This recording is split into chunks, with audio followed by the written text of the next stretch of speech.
আইসিটির চতুর্থ অধ্যায়ের নাম হচ্ছে ওয়েব ডিজাইন পরিচিতি এবং HTML। এই টপিকটা বোঝার আগে আমাদের ওয়েবসাইট কি ওইটা একটু জানতে হবে।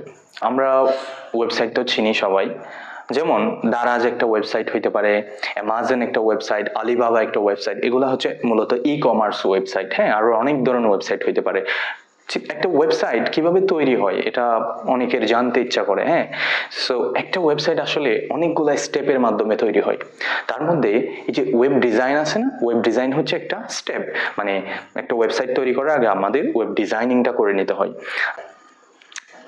এখন ওয়েব ডিজাইন কিভাবে করে? মূলত এই তিনটা জিনিস দিয়ে করে। একটা হচ্ছে HTML, হাইপারটেক্সট মার্কআপ ল্যাঙ্গুয়েজ, আরেকটা হচ্ছে CSS, ক্যাসকেডিং স্টাইল শিট, যেটা দিয়ে মূলত স্টাইলের কাজ করে, অর্থাৎ ডিজাইনিং এর মেইন কাজটা করে CSS দিয়ে। এরপর আছে JS বা জাভাস্ক্রিপ্ট, এটা দিয়ে ওয়েবসাইটের মধ্যে ব্রেন দেওয়া হয়, হ্যাঁ, প্রাণ দেওয়া হয়। আচ্ছা, এতটুকু বেসিক জানলে হবে আপাতত। ওয়েব ডিজাইন করার জন্য মূলত তিনটা ল্যাঙ্গুয়েজের দরকার হয়। একটা হচ্ছে HTML, CSS, জাভাস্ক্রিপ্ট। এগুলার ফুল মিনিংটা একটু শিখে নিবা।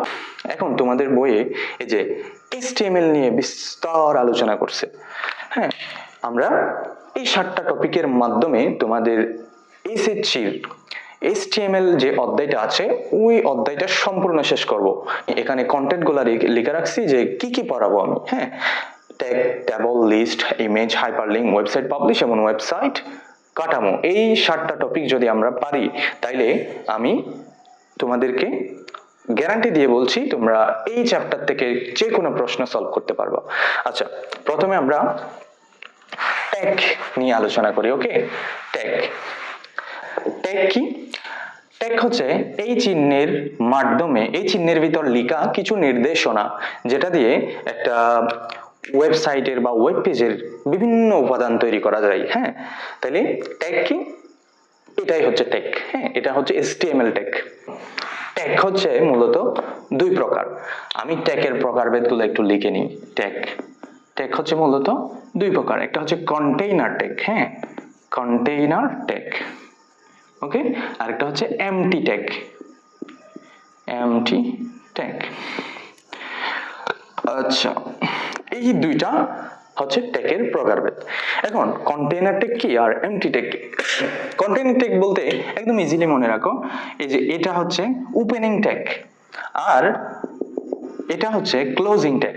অর্থাৎ যখন আমরা ট্যাগ ইউজ করব, যেই উপাদানটা আমি তৈরি করব সেই উপাদানটা তৈরি করার জন্য এই চিহ্নটা ইউজ করতে হয়, এবং এই চিহ্নের এই অংশটা হচ্ছে ওপেনিং ট্যাগ এবং এই অংশটা হচ্ছে ক্লোজিং ট্যাগ।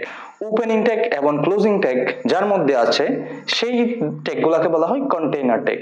হ্যাঁ, এবং এমটি ট্যাগ কি? যে ট্যাগে শুধুমাত্র ওপেনিং ট্যাগ আছে কিন্তু কোনো ক্লোজিং ট্যাগ নাই তাকে বলা হয় এমটি ট্যাগ। আচ্ছা, এখানে এমটি ট্যাগ হচ্ছে মূলত তিনটা। হ্যাঁ, তোমাদের বইয়ে যে তিনটা এমটি ট্যাগের কথা বলছে সেই তিনটা এমটি ট্যাগ হচ্ছে ইমেজ ট্যাগ, IMG, দ্বিতীয় নম্বরে BR ট্যাগ এবং HR ট্যাগ। আচ্ছা, ইমেজ, ব্রেক এবং হরাইজন্টাল রোল বা HR ট্যাগ। ওকে, এই তিনটা ট্যাগ ছাড়া তোমাদের বইয়ে যেই ট্যাগগুলো আলোচনা করছে সবগুলো হচ্ছে কন্টেইনার ট্যাগ। অর্থাৎ অন্য সব ট্যাগের মধ্যে ওপেনিং ট্যাগ এবং ক্লোজিং ট্যাগ দুইটাই আছে। আচ্ছা, এতটুক আপাতত এই কন্টেইনার এমটি ট্যাগের মধ্যে এই জিনিসটা বুঝলে হবে, এবং আমরা নেক্সটে ট্যাগের ইউজ সম্পর্কে জানবো। হ্যাঁ, ওকে, আমরা এখন কিছু ট্যাগ নিয়ে আলোচনা করব। আমরা কন্টেইনার ট্যাগের মধ্যে যেই ট্যাগগুলা তোমাদের পরীক্ষায় বেশি আসে সেই ট্যাগগুলো আমরা আলোচনা করব। এক নম্বরে হচ্ছে বোল্ড ট্যাগ। হ্যাঁ, বোল্ড, BOLD, বোল্ড। দুই নম্বরে আলোচনা করব ইউ ট্যাগ বা আন্ডারলাইন, আন্ডারলাইন। এরপর তিন নম্বরে হচ্ছে আমরা স্ট্রাইক, STRIKE, স্ট্রাইক ট্যাগ বা S ট্যাগ বা DEL ট্যাগ। এই তিনটার কাজ কিন্তু একই। এখন আমি তোমাদের এই কাজগুলা একটু পরীক্ষায় কিভাবে আসে সেটা দেখাবো। হ্যাঁ, চার নম্বরে হচ্ছে সাবস্ক্রিপ্ট ট্যাগ বা সুপারস্ক্রিপ্ট ট্যাগ। মূলত আরো অনেক আছে, তোমাদের বই করলে তোমরা একটা টেবলের মধ্যে অনেকগুলা টেক নিয়ে তারা আলোচনা করছে। আমি যে টেকগুলো সাধারণত তোমাদের বেশি দরকার হবে ওগুলা নিয়ে আলোচনা করবো, কারণ এটা হচ্ছে ওয়ান শর্ট ভিডিও। হ্যাঁ, আচ্ছা, বোল্ড কি? বোল্ড হচ্ছে কোনো লেখা যদি এমন ভাবে লেখা থাকে যে এটা যারা পড়বে তাদের দৃষ্টি আকর্ষণ করবে। যেমন মনে করো এর পাশে আমি একজনের নাম লিখি, হ্যাঁ, মনে করো আমি নাম লিখি হ্যাঁ, এই লেখাটা একটু একটু মোটা হরফের না? হ্যাঁ, এই যে এটার চেয়ে এটা একটু মোটা হরফের দেখাচ্ছে না? যখন তোমরা এরকম কিছু দেখবা তখন এই ট্যাগটা ইউজ করবা, সরি এখানে বি ট্যাগ, হ্যাঁ বি ট্যাগ ইউজ করবা। এখানে আন্ডারলাইনের জন্য ইউ ট্যাগ ইউজ করবা, ইউ। আর স্ট্রাইকের জন্য এই তিনটা ট্যাগই তোমরা ইউজ করতে পারবা। হ্যাঁ, যেমন এখানে আমরা বেশিরভাগ ক্ষেত্রে ইউজ করবো হচ্ছে এস ট্যাগ অথবা ডিইএল ট্যাগ, দুইটা তিনটা ইউজ করতে পারো। স্ট্রাইক সরাসরি লিখে দিতে পারো ট্যাগের ভিতর। এরপর সাবস্ক্রিপ্ট এবং সুপারস্ক্রিপ্ট কি? সাবস্ক্রিপ্ট কি? হ্যাঁ, সাবস্ক্রিপ্ট হচ্ছে যদি আমরা পানির সংকেত তো জানি, তাই না? পানির সংকেত জানি, পানি H2O, বলতো এই যে এই টুটা কোন বরাবর আছে, নিচ বরাবর নাকি উপরে বরাবর? হ্যাঁ, এই যে এইচ আছে না, এই যে নিচ বরাবর কি আছে? টু আছে। যখন কোন সংখ্যা বা যে কোনো কিছু নিচে থাকবে তখন আমরা সাবস্ক্রিপ্ট ট্যাগ ইউজ করব। হ্যাঁ, এরপর সুপারস্ক্রিপ্ট কি? সুপারস্ক্রিপ্ট ট্যাগটা কখন ইউজ হয়? যখন আমরা a প্লাস বি হোল স্কয়ারের সূত্র চিনি। হ্যাঁ, a square plus 2ab plus B square. আচ্ছা, এখন বলো এর উপরে আছে টুটা নাকি নিচে আছে? উপরে আছে। যদি কোনো কিছু উপরে থাকে তখন আমরা সুপারস্ক্রিপ্ট ট্যাগ ইউজ করব, এসইউপি বা সুপারস্ক্রিপ্ট, এসইউবি বা সাবস্ক্রিপ্ট। হ্যাঁ, আচ্ছা ওকে, আমরা একটু বুঝছি। এখন ট্যাগগুলার ইউজ সম্পর্কে একটু জানবো, ঠিক আছে? আমি একটা প্রশ্ন লিখব এবং ওই প্রশ্নটা সলভ করার মাধ্যমে সবগুলা ট্যাগ নিয়ে আলোচনা করে দিব ইনশাল্লাহ। তাইলে এখন আমরা এই পাঁচটা HTML সলভ করার মাধ্যমে আমরা মোটামুটি যে বেসিক ট্যাগ আমরা শিখছি ওগুলা আমরা এই HTML 5টা সলভ করার মাধ্যমে আমরা শিখে যাব। হ্যাঁ, আচ্ছা কুইক, এখন বলো এই যে এগুলার চেয়ে কুইকটা একটু আলাদাভাবে চেনা যাচ্ছে না? এটা একটু বেশি হাইলাইট হচ্ছে। এখন এভাবে যদি বেশি হাইলাইট হয় তখন আমরা কোন ট্যাগ ইউজ করব বলছিলাম? Bold tag. শুরু করি, কিভাবে শুরু করব? শুরু ট্যাগ দিয়ে, ওপেনিং ট্যাগ দিয়ে। আমরা কন্টেইনার ট্যাগ পড়ানোর সময় বলছিলাম যে ওপেনিং ট্যাগ আছে, ক্লোজিং ট্যাগও আছে। এই যে এগুলা হচ্ছে কন্টেইনার ট্যাগ। তাহলে ওপেনিং ট্যাগ কি? এই যে এটা দিয়ে শুরু করব, ওকে, বোল্ড। এখন মাঝখানে আমরা কন্টেন্টটা রাখবো। কন্টেন্ট মানে যা আমরা বোল্ড করতে চাই তা এখানে লিখবো। হ্যাঁ, কুইক। তাহলে এটা নরমালি আমরা লিখবো, এটা কিন্তু আমাদের বোল্ড করে লিখতে হবে না, এটা আমাদেরকে কম্পিউটার আউটপুট দেখাবে। হ্যাঁ, HTML এডিটর আমাদের আউটপুট দেখাবে। আউটপুট দেখানোর মাধ্যমে আমরা যদি বিটা কিস করি আমাদের এভাবে দেখাবে। হ্যাঁ, ওকে, QUICK, কুইক। এটা আমরা নরমালি লিখবো, বোল্ড করে না। তাইলে দেখো ওপেনিং ট্যাগ দিছি, কুইক লিখছি, এবং এখন শেষ করে দিতে হবে, ক্লোজিং ট্যাগ দিতে হবে। তাহলে ক্লোজিং ট্যাগ দিই, ওকে, বি। এই যে এটা হচ্ছে কুইকের কি, কুইক যে বোল্ড করা আছে ওইটার HTML কোড হচ্ছে এটাই।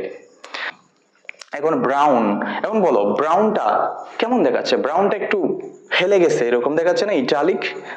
এই যে এরকম যদি থাকে কোনো লেখা তখন আমরা সেটাকে বলি ইটালিক লেখা। হ্যাঁ, টানা লেখা বলো তোমরা। হ্যাঁ, ইটালিক লেখা যখন থাকবে তখন আমরা কি ট্যাগ ইউজ করব? I tag. এই যে I tag, italic, I tag. আর লিখে নাও, আগের লিস্টে আমি এটা রাখি নাই। হ্যাঁ, ইটালিক। এখন কন্টেন্টটা লিখবো brown, BROWN, brown, I tag শেষ করে দিব। হ্যাঁ, এটাই হচ্ছে কি আমাদের ব্রাউনের এই যে ইটালিকের HTML কোড। ফক্স, ফক্সের নিচে কি আছে? একটা আন্ডারলাইন আছে। তাহলে আমরা কোন ট্যাগ ইউজ করব? আমরা ইউ ট্যাগ ইউজ করব, ইউ ট্যাগ। ওকে, এবার কন্টেন্টটা লিখে দিব FOX, ফক্স। তাহলে ইউ ট্যাগ শেষ করে দিব। আচ্ছা, বুঝছো ভাইয়া? ওকে, এখন জাম্প ওভার। এখন দেখো তো জাম্প ওভারের উপরে একটা কাটা আছে না?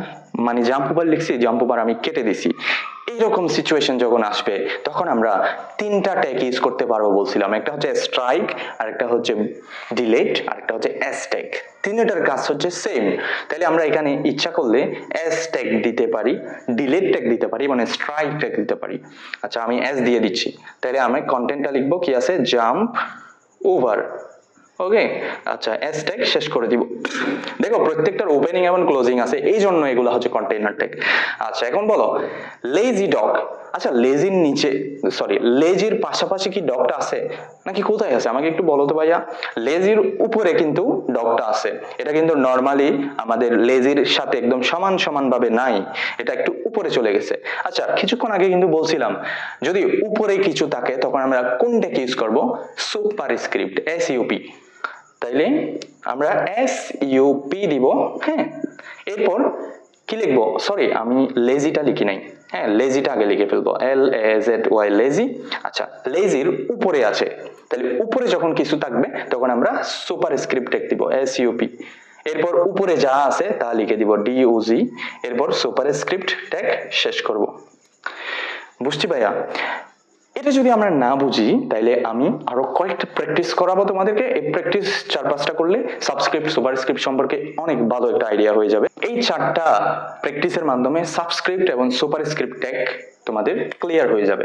আচ্ছা এখানে আছে সালফিউরিক অ্যাসিডের সংকেত H2SO4। আচ্ছা এখন কি কি উপরে আছে কি কি নিচে আছে সেটা আগে দেখে ফেলবা। দেখো এইচ এর নিচে 2 আছে, ও এর নিচে 4 আছে, তাইলে আমরা যখন 2 লিখবো এর আগে আমরা সাবস্ক্রিপ্ট দিব, যখন আমরা 4 লিখবো এর আগেও আমরা সাবস্ক্রিপ্ট দিব।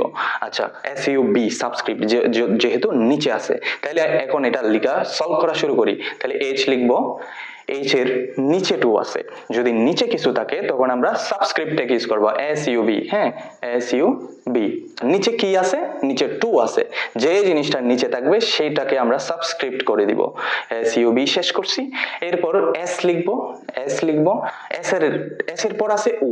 হ্যাঁ তাহলে উ ও লিখবো। এখন বলো উ এর নিচে উপরে কিছু আছে কিনা, আমরা দেখতেছি উ এর নিচে 4 আছে, যেহেতু নিচে আছে নিচে থাকলে আমরা কোনটাকে ইউজ করব, এস ইউ বি সাবস্ক্রিপ্ট। ওকে আমরা এস ইউ বি শুরু করছি, লিখবো যা নিচে আছে সেটা লিখবো, এস ইউ বি শেষ করব। এরপরেরটা H2SO4 সেম ভাবে H লিখবো, যদি যেহেতু নিচে আছে তাইলে আমরা কি লিখবো এস ইউ বি।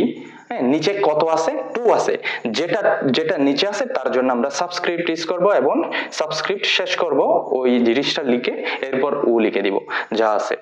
পরেরটা কি, পরেরটা হচ্ছে a square plus 2ab plus b square. আচ্ছা এখন a লিখবো, এর উপরে নিচে কিছু আছে কিনা দেখবো, যেহেতু উপরে কিছু আছে তাহলে আমরা সুপার স্ক্রিপ্ট ট্যাগ ইউজ করব।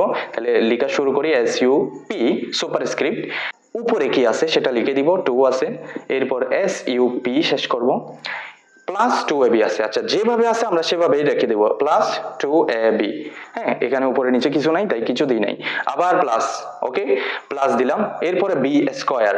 আচ্ছা বি লিখলাম, বি এর উপরে আছে, তাহলে উপরে থাকলে কি ভাইয়া, এস ইউ পি। কত আছে, 2 আছে, তাহলে এস ইউ পি শেষ করব। আশা করি jump over the lazy dog. হ্যাঁ এখন আমরা লেখা শুরু করব jump, J U M P jump. এখন দেখতে হবে উপরে নিচে কিছু আছে কিনা, দেখতেছি জাম্পের উপরে কি আছে, ওভার আছে। হ্যাঁ ওভার, তাহলে যেহেতু উপরে আছে তাহলে আমরা এস ইউ পি ট্যাগ দিয়ে শুরু করব, এরপর উপরে যা আছে তা লিখবো ওভার এবং এস ইউ পি শেষ করব। আচ্ছা এইটা এতটুকুর কাজ শেষ, এবার এটার কাজ করব। তাইলে দা লিখবো, দা টি এইচ ই দা, এরপর লেজি নিচে আছে নাকি উপরে আছে দেখবো, দেখতেছি নিচে আছে, তাহলে নিচে থাকলে কোনটা, এস ইউ বি সাবস্ক্রিপ্ট। এরপর নিচে কি আছে সেটা লিখে দিব, নিচে আছে lazy, okay L A Z Y lazy, এরপর এস ইউ বি শেষ করব। হ্যাঁ তারপর যা আছে তা নরমালি লিখে দিব, dog D U G dog. আশা করি সাবস্ক্রিপ্ট এবং সুপারস্ক্রিপ্ট ট্যাগ সম্পর্কে তোমাদের খুব ভালো একটা আইডিয়া হয়েছে। তোমরা তোমাদের বইয়ের এমসিকিউ গুলা সলভ করবা, যেগুলো সাবস্ক্রিপ্ট সুপারস্ক্রিপ্ট এবং বেসিক ট্যাগ দিয়ে দেওয়া আছে। বেসিক ট্যাগ আমরা পড়ছি, এখন পরীক্ষায় একটা প্রশ্ন আসলে কেমনে সলভ করবা সেটা আমি নিজে সলভ করে দেখাবো। এটা কুমিল্লা বোর্ড 2019 এই প্রশ্নটা আসছে, এটা তোমরা হাফ সলভ করছো, কিছুক্ষণ আগে আমি কিছু কিছু জিনিস সলভ করাইছি, কুইক, ফক্স, নিস, আন্ডারলাইন, ব্রাউন, ইটালিক। হ্যাঁ সো এটা পরীক্ষায় যদি আসে তখন কিভাবে সলভ করবা। দেখো এটা সলভ করার জন্য আমরা HTML কোডগুলো একটা স্ট্রাকচারের ভিতর লিখবো সব সময় এখন থেকে। আগে আমরা যে এক লাইনে করে দিছি এভাবে আর করলে হবে না, এটা আমি শুধুমাত্র ওই ট্যাগটা চেনানোর জন্য এভাবে করছি। কিন্তু এখন প্রত্যেকবার যখন তোমরা কোনো HTML কোড লিখবা তখন এই স্ট্রাকচারের ভিতর লিখবা, ওকে? এই স্ট্রাকচারটা ফলো করবা এবং মাঝখানে তোমাদের মেইন কোডগুলা লিখবা। যেমন আমি এখন এটা সলভ করব। Quick brown fox jump over the lazy dog and then it fall prey to a lion. দেখো কুইকটা হাইলাইটেড অবস্থায় আছে, তাইলে আমরা কুইকটা সলভ করার জন্য কি ইউজ করব? বোল্ড ট্যাগ ইউজ করব, okay? Quick, QUIC, quick, quick tag, sorry bold tag use করছি। এরপরে কি আছে? ব্রাউন। ব্রাউন কিভাবে আছে? Italic, okay? তাহলে ইটালিক দিব ব্রাউন, BROWN, আই ট্যাগ শেষ করব। এরপর ফক্সের নিচে কি আছে? আন্ডারলাইন। ফক্সের নিচে আছে আন্ডারলাইন, তাইলে আমি কি লিখব? ইউ ট্যাগ লিখব এবং এখানে লিখব ফক্স, এরপর ইউ ট্যাগ শেষ করব। পরীক্ষার প্রশ্নে কিন্তু যেভাবে দিছে সেভাবেই কিন্তু সলভ করতে হবে। হ্যাঁ, তুমি জায়গা না থাকলে এদিকে লিখতে পারবা। একটা সমস্যা আছে কি জানো? ফক্স পর্যন্ত একটা লাইন, ডগ পর্যন্ত একটা লাইন, ইট ফল পর্যন্ত একটা লাইন, লায়ন একটা লাইন। তাইলে যতক্ষণ পর্যন্ত তুমি ফক্স শেষ করতেছ লিখে, এরপরে যদি লাইনটা ব্রেক না করো, তুমি যদি পরের লাইনেও যাও, তোমার আনসার কিন্তু পরের লাইনে দেখাবে না যদি ব্রেক ট্যাগ ইউজ না করো।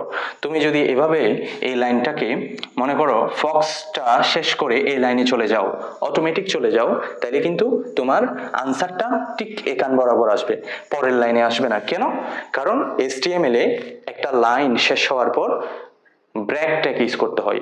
এমটি ট্যাগে আমরা পড়ছিলাম তিনটা এমটি ট্যাগ, ইমেজ, ব্রেক এবং ইচার। তাহলে ব্রেক ট্যাগ, এখন ব্রেক ট্যাগের কাজ দেখো কোথায় হবে? তাহলে ফক্স শেষ হইছে না? ফক্স যখন শেষ হইছে, ফক্সে আমরা কি দিয়ে দিব? ফক্সে আমরা কি দিয়ে দিব? ব্রেক ট্যাগ দিয়ে দিব। এখন আমরা যদি এখান থেকেও লিখি, হ্যাঁ, তখন আমরা পরের লাইনে চলে যাব, ঠিক আছে? আচ্ছা, পরের লাইন কি? Jump over the lazy dog. বোঝার সুবিধার্থে আমি এখান থেকে লিখতেছি পরের লাইনটাতে, যেন তোমাদের কনফিউশন না হয়। জাম্প ওভার কিভাবে আছে? কাটা অবস্থায়। কাটা থাকলে আমরা কি বলছিলাম? কোন একটা লিখার উপরে যদি সেটা ডিলিট করা থাকে তাহলে ডিলিট ট্যাগ বা স্ট্রাইক ট্যাগ, তাহলে এস ট্যাগ ইউজ করব, তারপর জাম্প ওভার লিখব, জাম্প ওভার, হ্যাঁ, ঠিক আছে? তাহলে এস ট্যাগ শেষ করব। এরপর দা লেজি ডগ, তাহলে দা লিখবো ঠিকঠাক ভাবে, লেজি, লেজিও লিখবো LAZY, কিন্তু ডগ আছে লেজির উপরে। আচ্ছা, লেজির উপরে আছে, তাহলে আমরা উপরে থাকলে কোন ট্যাগ? SUP, সুপারস্ক্রিপ্ট, তারপর ডগ লিখবো, ডক লিখবো, তাহলে সুপারস্ক্রিপ্ট শেষ করব। আচ্ছা, বলো তো লাইনটা শেষ হইছে না? তাহলে এখন আমরা কোন ট্যাগ ইউজ করব? BR tag. যদি তুমি BR ট্যাগ ইউজ না করো তাহলে পরের লাইনে যাবে না, এখান থেকেই শুরু হয়ে যাবে আনসার। এরপর and then it fall, and then it fall, তাহলে কি লিখবো এখন? and লিখবো, হ্যাঁ, and এর নিচে আছে যেহেতু, তাহলে আমরা SUB সাবস্ক্রিপ্ট দিব, তাহলে দেন দিব THEN, এরপর সাবস্ক্রিপ্ট শেষ করব। তারপর ইট ফল ইটালিকে আছে এবং বোল্ডে আছে। দেখো এই যে কুইকের মতো এটাও কিন্তু হাইলাইটেড অবস্থায় আছে, কিন্তু এই যে ইট ফলটা একটু বাঁকা হরফে আছে এবং বোল্ড অবস্থায় আছে, দুইটা ট্যাগ একসাথে আছে। যখন দুইটা ট্যাগ একসাথে থাকবে তখন আমরা কিভাবে সলভ করব? দেখো দেন পর্যন্ত আমরা লিখছি, এরপর প্রথমে যে কোনো একটা ট্যাগ দিয়ে শুরু করবা, আমরা বোল্ড দিয়ে শুরু করি, তারপর একটা ট্যাগ দিবা ইটালিক। তাহলে যদি এখানে আন্ডারলাইন থাকতো, আচ্ছা আমি আন্ডারলাইনও দিয়ে দিই, তাহলে ইউ ট্যাগ দিব। যেহেতু এখানে তিনটা ট্যাগের কাজ আছে, আমরা তিনটা ট্যাগ দিয়েই শুরু করব। তখন এরপরে মেইন কন্টেন্টটা লিখবো ইট ফল, FALL। আচ্ছা, শেষ করার সময় একটা টুইস্ট আছে। কি টুইস্ট? যেটা পরে লিখছো, সবার পরে যেটা লিখছো সেটা সবার আগে শেষ করবা। তাহলে ইউটা সবার পরে লিখছি, ইউটা সবার আগে শেষ করব, এরপরে আই, তারপরে হচ্ছে বি। আচ্ছা, এখন কি ট্যাগ দিব ভাইয়া? Break tag, BR tag. আচ্ছা, এরপরে লাস্টের লাইন কেমনে লিখবো? প্রে টু এ লায়ন, এখানেও দেখো ইটালিক আছে এবং নিচে আন্ডারলাইন আছে। তাইলে এইখানে দুইটা টেক ইউজ করতে হবে। তাইলে আমি প্রথমে ইটালিক ইউজ করি, এরপরে আন্ডারলাইন ইউজ করি। তোমাদের ইচ্ছা মতো তোমরা যে কোনো একটা টেক সামনে বা পরে যেভাবে তোমাদের ইচ্ছা লিখতে পারো। তাইলে আই টেক ইউজ করলাম, এরপর কি লিখবো? Pray to a lion. কন্টেন্টে কি আছে সেটা লিখবো, লায়ন। এরপর যেটা পরে লিখছি শুরু করছি পরে, সেটা আগে শেষ করব, ইউটেক, এবং যেটা আগে লিখছি সেটা পরে। আমার মনে হয় তোমরা এই প্রশ্নটা সলভ করার মাধ্যমে আমার মনে হয় তোমাদের আর কোনো সমস্যা থাকবে না বেসিক থেকে। এই দেখো, এটা কুমিল্লা 2019 সালে এই প্রশ্নটা আসছে। সো এই প্রশ্নটা তোমরা রিপিট করে আরো 2বার দেখো এবং খাতার মধ্যে সুন্দর করে করে নিজেরা লিখো, যেন প্র্যাকটিস হয়ে যায়। আমার সাথে তো এখন লিখছো, পরবর্তী আবার রিপিট করে আবার লিখো। তাইলে আমরা বেসিক টেক সম্পর্কে মোটামুটি একটা ভালো ধারণা হয়ে গেছে। এখন টেবল টেক নিয়ে আমরা বিস্তারিত আলোচনা করব। টেবল বা টেবিল টেক, একটা টেবিল আমরা এখানে বোর্ডে আঁকছি, এটাই হচ্ছে টেবিল। অর্থাৎ কোনো একটা টেবিল যেখানে আমরা ডাটা রাখবো। হ্যাঁ, হরেক রকমের টেবিল আছে, কিন্তু এই টেবিলটা আমি কেন আঁকছি? কারণ এই টেবিলটার মাধ্যমে তোমরা টেবিল টেকের কাজ শিখবা। টেবিল টেক নিয়ে কিভাবে আমরা কাজ করতে পারি সেই কাজটা তোমরা এই টেকের মাধ্যমে শিখবা, কারণ এটা খুবই বেসিক একটা টেক। হ্যাঁ, বেসিক একটা টেবিল। একটা টেবিল টেক যখন আমরা সলভ করব HTML এর মাধ্যমে, তখন আমাদেরকে কিছু বিষয় আগে থেকে জানতে হবে। হ্যাঁ, এই টেবিলে কয়টা রো আছে? হ্যাঁ, রো তো আমরা চিনি, যেগুলা হরাইজন্টালি যেগুলা যায়, হ্যাঁ, মানে এইভাবে যেগুলা যাচ্ছে সেগুলো হচ্ছে কি রো। তাহলে এখানে কয়টা রো আছে? তোমরা দেখো, একটা রো, দুইটা রো, তিনটা রো এবং চারটা রো। এই টেবিলে 4টা রো আছে। এবং তোমরা যদি রো গুলা ডিটেক্ট করতে পারো, আমি গ্যারান্টি দিচ্ছি টেবিল নিয়ে কোনো সমস্যা তোমাদের আর হবে না। সো প্রথম কাজ হচ্ছে, একটা টেবিল যখন দেখবা রো গুলাকে ডিটেক্ট করে ফেলবা। হ্যাঁ, আমি অনেকগুলা টেবিল তোমাদেরকে প্র্যাকটিস করাবো। কল স্প্যান, রো স্প্যান, আরো কঠিন কঠিন জিনিস আসবে, ওগুলো সলভ করানোর সময় আমি অনেকবার করে প্র্যাকটিস করাবো, যেন টেবিল নিয়ে আর কোনো কনফিউশন না থাকে। আচ্ছা, এই বেসিক একটা টেবিল আছে। হ্যাঁ, এই বেসিক একটা টেবিল আছে। এই টেবিলের কিভাবে আমরা HTML দিয়ে সলভ করব? এখন এই টেবিলটা সলভ করার জন্য আমাদেরকে কিছু ট্যাগ নিয়ে আলোচনা করতে হবে। প্রথমেই যে ট্যাগটা আসে সেটা হচ্ছে টেবল ট্যাগ। হ্যাঁ, এরপরে TH টেবল হেডিং এবং TD টেবল ডাটা, এরপর এখানে টেবলের পর TR টেবল রো। আচ্ছা, এইগুলো আমরা একটু লিখে দিই। Table row, TABLE table, ROW row. এটা হচ্ছে table heading, TABLE table heading. এটা হচ্ছে table data, TABLE table data. আর এই জিনিসটা হচ্ছে টেবল ট্যাগ সলভ করার জন্য সবার উপরে এই ট্যাগটা ইউজ করতে হয়। সো টেবল ট্যাগ সম্পর্কে আমরা এই ট্যাগগুলা জানতে হবে। টেবল ট্যাগ সলভ করার জন্য এই ট্যাগগুলা জানতে হবে, TR টেবল ট্যাগ, TH এবং TD, মূলত এই 4টা ট্যাগ। প্রথমে আমি বলছি কি, টেবিল দেখার সাথে সাথে রো গুলাকে ডিটেক্ট করে ফেলবা। কয়টা রো আছে? দেখতেছি এখানে 4টা রো আছে। ওকে, 1 2 3 4। এখন আমি এগুলো একটু নোট করে রাখবা, তোমরা খাতা কলম নিয়ে বসবা, যাতে আমার সাথে সাথে তোমরা প্রশ্নগুলো সলভ করতে পারো। এই টেবিলটা আমি সলভ করব। হ্যাঁ, আচ্ছা,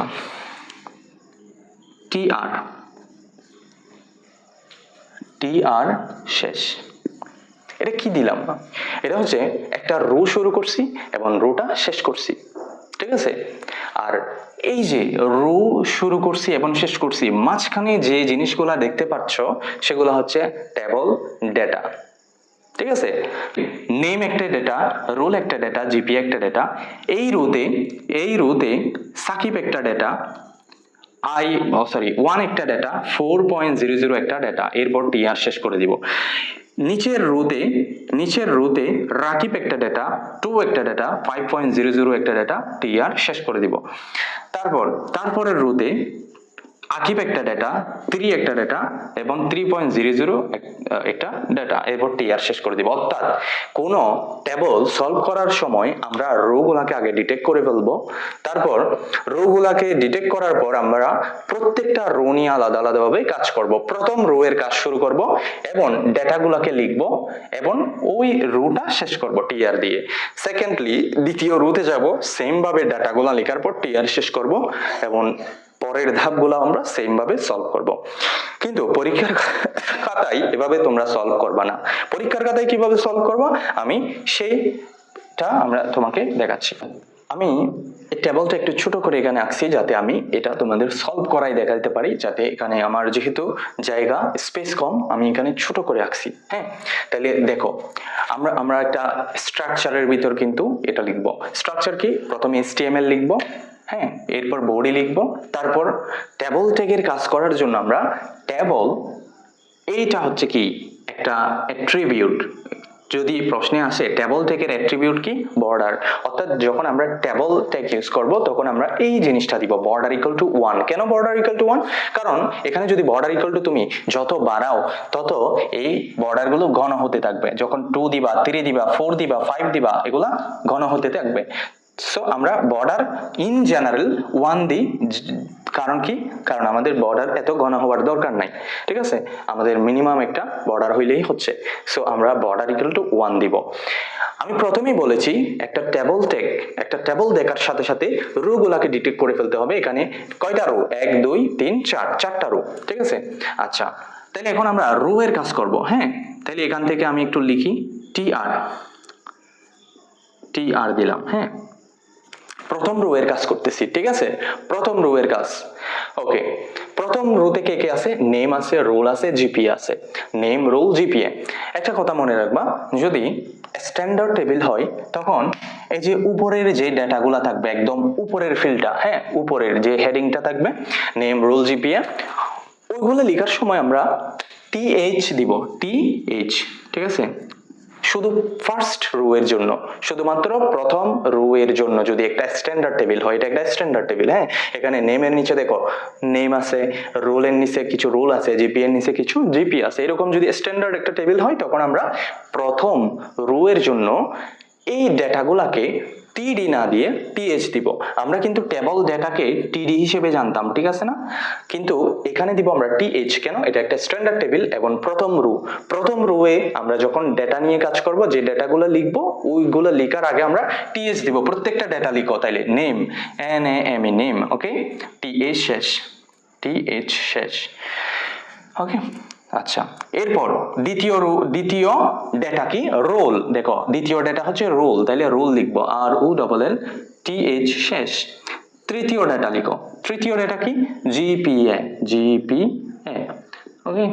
আচ্ছা, এখন দেখো তো প্রথম রো এর প্রত্যেকটা ডেটা নিয়ে কাজ করা হয়ে গেছে। সো আমরা এখন টিআর শেষ করে দিব। ওই যে রো শুরু করছিলাম, রোটা শেষ করে দিছি। সেম ভাবে, এক্স্যাক্টলি সেম ভাবে দ্বিতীয় রো এর কাজ করব। আচ্ছা, দেখো আমি কিভাবে করি। টিআর শুরু করব, ওকে। এরপর লিখবো কি? দ্বিতীয় রোতে যে ডেটাগুলো আছে ওগুলা লাইন ধরে লিখে যাব। তাহলে প্রথম ডেটা হচ্ছে সাকিব, দ্বিতীয় ডেটা হচ্ছে 1, তৃতীয় ডেটা হচ্ছে 4.00। কিন্তু এখন আমরা টিএইচ দিব না, কারণ এটা হচ্ছে দ্বিতীয় রো। প্রথম রো এর জন্য আমি টিএইচ ইউজ করছিলাম। কেন? কারণ ওইটা একটা স্ট্যান্ডার্ড টেবিল, আর স্ট্যান্ডার্ড টেবিলের জন্য প্রথম রো গুলো ডি না দিয়ে টিএইচ দিতে হয়। হ্যাঁ, আচ্ছা, এখন আমরা দিব টিডি, ওকে।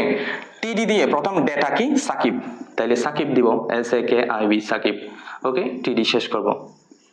দ্বিতীয় ডেটা কি? দ্বিতীয় ডেটা হচ্ছে 1, ওকে, 1। এরপর টিডি শেষ করব। এই যে এটা হচ্ছে শেষ চিহ্ন, শেষ ক্লোজিং করার জন্য এটা দিতে হয়। এরপর টিডি দিয়ে তৃতীয় ডেটা হচ্ছে 4.00, ওকে, 4.00। এখন টিডি শেষ করব। আচ্ছা, এখন দেখো তো ভাইয়া, দ্বিতীয় রো এর কাজও শেষ না। এখন যদি কোন রো এর কাজ শেষ হয় তখন আমরা ওই রোটা শেষ করে দিই, টিআর। বুঝতে পারছো? প্রথম রো, দ্বিতীয় রো, এভাবে তৃতীয় রো, চতুর্থ রো অবশ্যই পারবা। যেহেতু ফার্স্ট টাইম আমি এটা করে দিচ্ছি, আমি এই দুইটা রো মুছে দিব, হ্যাঁ, কারণ এগুলা এখানে স্পেস নাই। আমি এখন তৃতীয় রো এর কাজ করব। তাহলে সেম ভাবে টিআর দিয়ে শুরু করব, হ্যাঁ। টিডি দিব কি? আকিব, তৃতীয় রোতে আকিব আছে, টি ডি শেষ করব, এরপরে কি আছে 2 আছে, টি ডি শেষ করব, এরপরে কি আছে 5.00 আছে, হ্যাঁ টিডি শেষ করব, টি আরও শেষ করব। এক্স্যাক্টলি সেম ভাবে টি আর শুরু করব, হ্যাঁ টিডি দিব, রাকিব দিব, আর এ কে আই বি রাকিব, হ্যাঁ এরপর হচ্ছে 3 দিব, টিডি দিয়ে 3 দিব, তারপর টিডি শেষ করব, তারপর 3.46 টিডি শেষ করব। এখন চতুর্থ রো এর কাজও শেষ, ওকে টি আর শেষ করে দিব। আচ্ছা এখনো কিন্তু শেষ হয় নাই, কেন জানো? কারণ আমরা টেবল টেক শুরু করছিলাম, টেবল টেকটা শেষ করতে হবে, এখানে টি এ বি এল ই দিয়ে টেবল টেকটা শেষ করবা। বডি শুরু করছিলাম, বডিটাও শেষ করতে হবে, প্রত্যেকটা টেক শুরু এবং শেষ করতে হবে, কারণ এগুলো হচ্ছে প্রত্যেকটা কন্টেইনার টেক। তাইলে বডি শেষ করতে হবে, বি ও ডি ওয়াই বডি, হ্যাঁ এরপর হচ্ছে HTML আছে, HTML শেষ করতে হবে, HTML, ওকে। আশা করি এই টেবিলের মাধ্যমে তোমরা টেবল ট্যাগের বেসিকটা বুঝে গেছো, আর যদি বেসিকটা বুঝো তাহলে তোমরা অ্যাডভান্স গুলাও আস্তে আস্তে বুঝতে পারবা। আমি এইটা বোঝানোর পর, হ্যাঁ এটা তোমরা যদি বুঝতে পারো তাহলে আমি অনেকগুলা টেবল নিয়ে আলোচনা করব, আরো অ্যাডভান্স লেভেলের কিছু টেবল আছে, ওই টেবলগুলো নিয়ে এখন নেক্সটে আলোচনা করব, ঠিক আছে? এখন টেবিলের খুবই কঠিন একটা বিষয় নিয়ে আলোচনা করব, এবং এটা দেখার পর আমার মনে হয় না এই বিষয়টা আর কঠিন মনে হবে তোমাদের। আচ্ছা এখানে দুইটা টেবল তোমরা দেখতে পাচ্ছ, টেবলগুলা কিন্তু আমরা প্রথম যে টেবল করছিলাম ওইটার মতো না, এগুলো একটু এলোমেলো টাইপের টেবল। হ্যাঁ কিরকম? এখানে একটা ঘর আছে, কিন্তু এখানে দুইটা ঘর আছে, এটা এরকম তো হইতে পারতো তাই না? এটা সুন্দর হইতে পারতো, কিন্তু এটা একটু মানে কম সুন্দর দেখাচ্ছে, কঠিন দেখাচ্ছে। এই যে এই টেবিলটা দেখো, সেম ভাবে এদিকে একটা খালি ঘর আছে এবং এদিকে দুইটা ঘর আছে। আচ্ছা এই দুইটা সিচুয়েশনকে দুইটা নাম দেওয়া যায়, কি নাম? এটাকে বলা হয় কল স্প্যান, এটাকে বলা হয় রো স্প্যান, রো স্প্যান। আচ্ছা call span, row span. Call span মানে কি, রো স্প্যান মানে কি? যখন আমি যে সংজ্ঞাটা বলবো এগুলো একটু খাতায় লিখে রাখবা। সংজ্ঞাটা হচ্ছে একটি ঘর যখন দুইটা কলাম জুড়ে থাকবে, কলাম তো চিনো, উপর থেকে যেগুলা যায়, উপর নিচ ভার্টিক্যালি যেগুলা হয় সেগুলা কলাম। দেখো এখানে কয়টা কলাম আছে? এই যে একটা, দুইটা, এই যে দুইটা কলাম আছে। এখন কোন একটা ঘর, এই যে এই ঘরটা দেখো, এই ঘরটা দুইটা কলাম জুড়ে আছে না একসাথে? এই যে এই দুইটা কলাম জুড়ে এই একটা ঘর, এই দুইটা কলাম জুড়ে এই একটা ঘর। যখন এই সিচুয়েশন আসবে তখন আমরা কল স্প্যান ইউজ করব, দুইটা কলাম জুড়ে একটি ঘর, তখন আমরা কল স্প্যান। এরপর দেখো এগুলা হচ্ছে রো, আগেই বলছিলাম এদিক থেকে যেগুলা যাবে সেগুলো হচ্ছে রো, একটা রো, দুইটা রো আছে। এখন দেখো এই দুইটা রো জুড়ে একটা ঘর, হ্যাঁ দুইটা রো জুড়ে একটা ঘর, অর্থাৎ দুইটা রো জুড়ে এই একটা ঘর, তখন আমরা রো স্প্যান ইউজ করব। কল স্প্যান এই সিচুয়েশনকে বলা হয়, রো স্প্যান এই সিচুয়েশন বলা হয়। রো স্প্যান মানে যখন দুইটা রো জুড়ে একটা ঘর থাকবে, পুরো একটা ঘর দুইটা রো জুড়ে আছে, পুরো একটা ঘর দুইটা কলাম জুড়ে আছে, তখন আমরা কল স্প্যান বলবো। এখন এগুলো একটু মনে রাখা অনেক কষ্টকর, যখন আমরা প্রশ্ন সলভ করতে যাই তখন আমরা চাই খুব শর্টকাটে মনে রাখতে। সো এই শর্টকাটটাই আমি এখন শেখাবো। শর্টকাট কি ভাইয়া? শর্টকাট হচ্ছে দেখো, যখন এই যে রু বরাবর দেখো, এই যে রু বরাবর একটা বড় খালি ঘর, যখন রু বরাবর একটা বড় খালি ঘর থাকবে, যখন রু বরাবর একটা বড় খালি ঘর থাকবে তখন আমরা কল স্প্যান ইউজ করব। কল স্প্যান মনে রাখবা। কল স্প্যান কখন? যখন রু বরাবর লিখে নাও, রু বরাবর লম্বা খালি না, এটা যখন ডাটা দিব ভরা হয়ে যাবে, লম্বা ঘর। রু বরাবর যখন লম্বাটে কোনো ঘর থাকবে তখন আমরা কল স্প্যান। উল্টাটা কিন্তু হচ্ছে, যখন আমরা বলছি রু বরাবর লম্বা ঘর তখন আমরা ইউজ করতেছি কল স্প্যান, আর কলাম বরাবর যখন লম্বা ঘর তখন আমরা রু স্প্যান। আচ্ছা রু স্প্যান কখন ইউজ করা হয়? যখন এই যে কলাম উপর থেকে যেগুলো নিচে যাচ্ছে সেগুলো হচ্ছে কলাম, হ্যাঁ এই যে এই এই কলাম মানে কলাম বরাবর একটা লম্বা ঘর, CULUMN, কলাম বরাবর লম্বা ঘর, তখন আমরা রো স্প্যান ইউজ করতেছি। এই দুইটা জিনিস যদি তোমরা মনে রাখো, টেবিলের মধ্যে রো স্প্যান কল স্প্যান অনেকগুলো থাকতে পারে।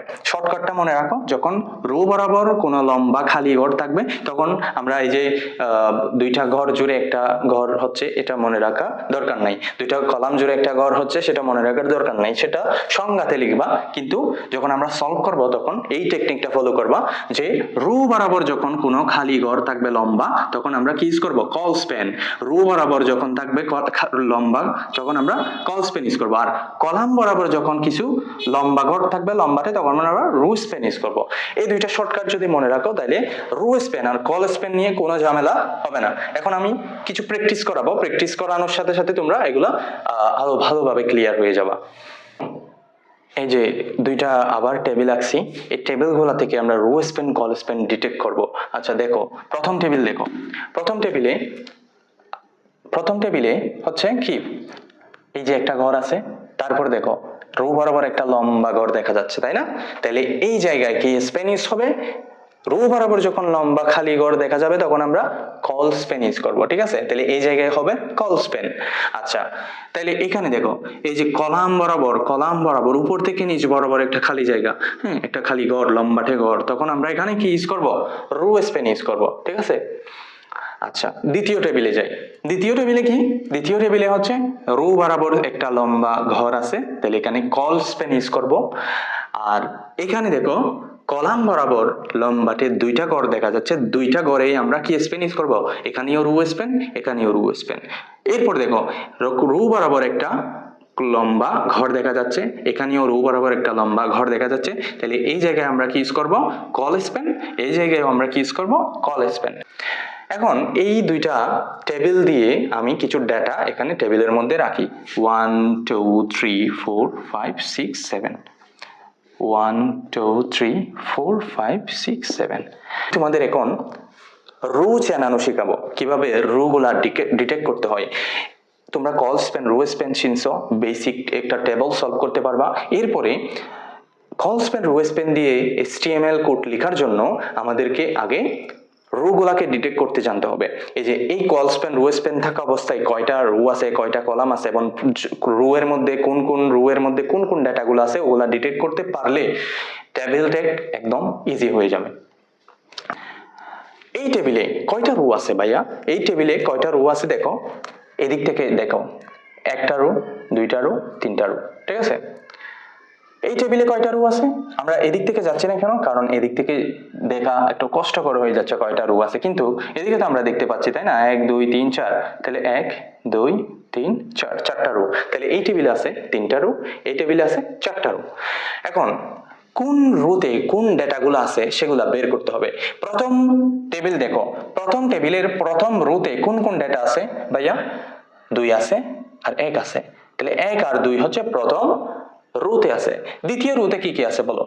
দ্বিতীয় রোতে আছে 5 4 এবং কি এবং 3। এই যে এখানে স্টুডেন্টরা একটু কনফিউজড হয়ে যায় যে এই 3টা আমি কার জন্য লিখবো, আমি কি নিচের রো এর জন্য লিখবো, নাকি উপরের রো এর জন্য লিখবো, নাকি আমি 2 রো এর জন্য ওই 3টা লিখবো? নো, এখানে শুধুমাত্র উপরে যে রোটা কাজ করবা এটা উপরের রো এর জন্য চলে যাবে, নিচের রোতে আর এটার কাজ করতে হবে না। তাহলে দ্বিতীয় রোতে কে কে থাকবে? 5 4 3, 3 4 5 হচ্ছে দ্বিতীয় রোতে। এরপর তৃতীয় রোতে কে কে আছে? 7 6 আর 7। হ্যাঁ, 3 কিন্তু আমরা আগের রোতে করে ফেলছি, এটা এটার সাথে দেখো, এই যে এই রো এর সাথে, ঠিক আছে? আচ্ছা তাহলে 6 আর 7 হচ্ছে তৃতীয় রো। এখন এটা তোমরা নিজেরা আমি বলার আগে বলে দাও। হ্যাঁ, এই যে এই রোতে, এই টেবিলে কয়টা রো আছে? 4টা রো আছে। প্রত্যেকটা রোতে কোন কোন ডেটাগুলো আছে দেখি, আমার আগে তোমরা বলতে পারো কিনা। হ্যাঁ, তাহলে প্রথম রোতে আছে কে? প্রথম রোতে একটা মাত্র ডেটা আছে, সেটা হচ্ছে 1। আচ্ছা, দ্বিতীয় রোতে কয়টা ডেটা আছে কে বলতে পারবা? দ্বিতীয় রোতে ডেটা আছে 3 2 এবং এটা এটা হচ্ছে 3 4 3 এবং 2, 4 3 2 হচ্ছে দ্বিতীয় রোতে আছে। তৃতীয় রোতে কে কে আছে? তৃতীয় রোতে একমাত্র একটি ডাটাই আছে, সেটা হচ্ছে 5। কেন? কারণ আমরা 4 3 2 এই রোতে শেষ করে দিছি। হ্যাঁ, এই রোতে 4 দ্বিতীয় রোতে যখন কাজ করতেছিলাম 4 3 2 শেষ হয়ে গেছে। তৃতীয় রোতে একটা মাত্র ডাটা আছে, সেটা হচ্ছে 5। চতুর্থ রোতে কে কে আছে? 6 আর 7। এখন আমি আরেকটা টেবল আঁকি, এই টেবলে ডাটাগুলা ডিটেক্ট করতে পারো কিনা দেখো।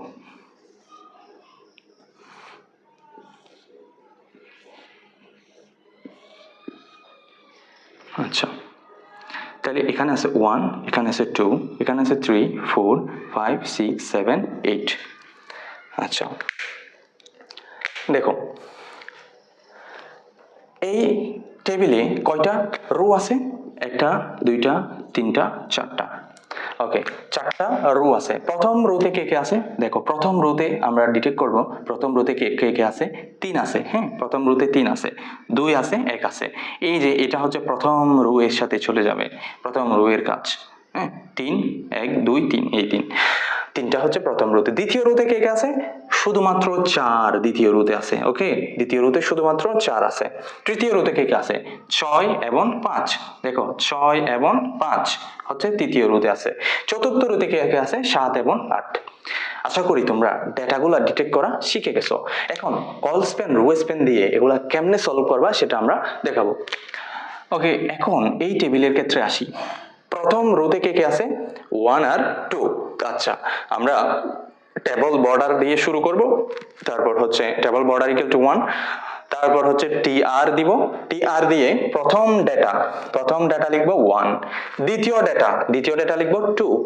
কিন্তু দ্বিতীয় ডেটা লেখার আগে আমাদের জানতে হবে এই দ্বিতীয় ডেটাতে কোনো কল স্প্যান, রো স্প্যান আছে কিনা। দেখো এটা রো বরাবর লম্বা ঘর, তাহলে রো বরাবর যখন লম্বা ঘর হবে তখন এটা কল স্প্যান হবে। কল স্প্যান কত হবে? কল স্প্যান CULSPAN, অর্থাৎ এখানে স্প্যান কয়টা? একটা, দুইটা, অর্থাৎ এই দুইটা কলাম মিলে একটা ঘর। তখন আমরা কল স্প্যান ইউজ করছি।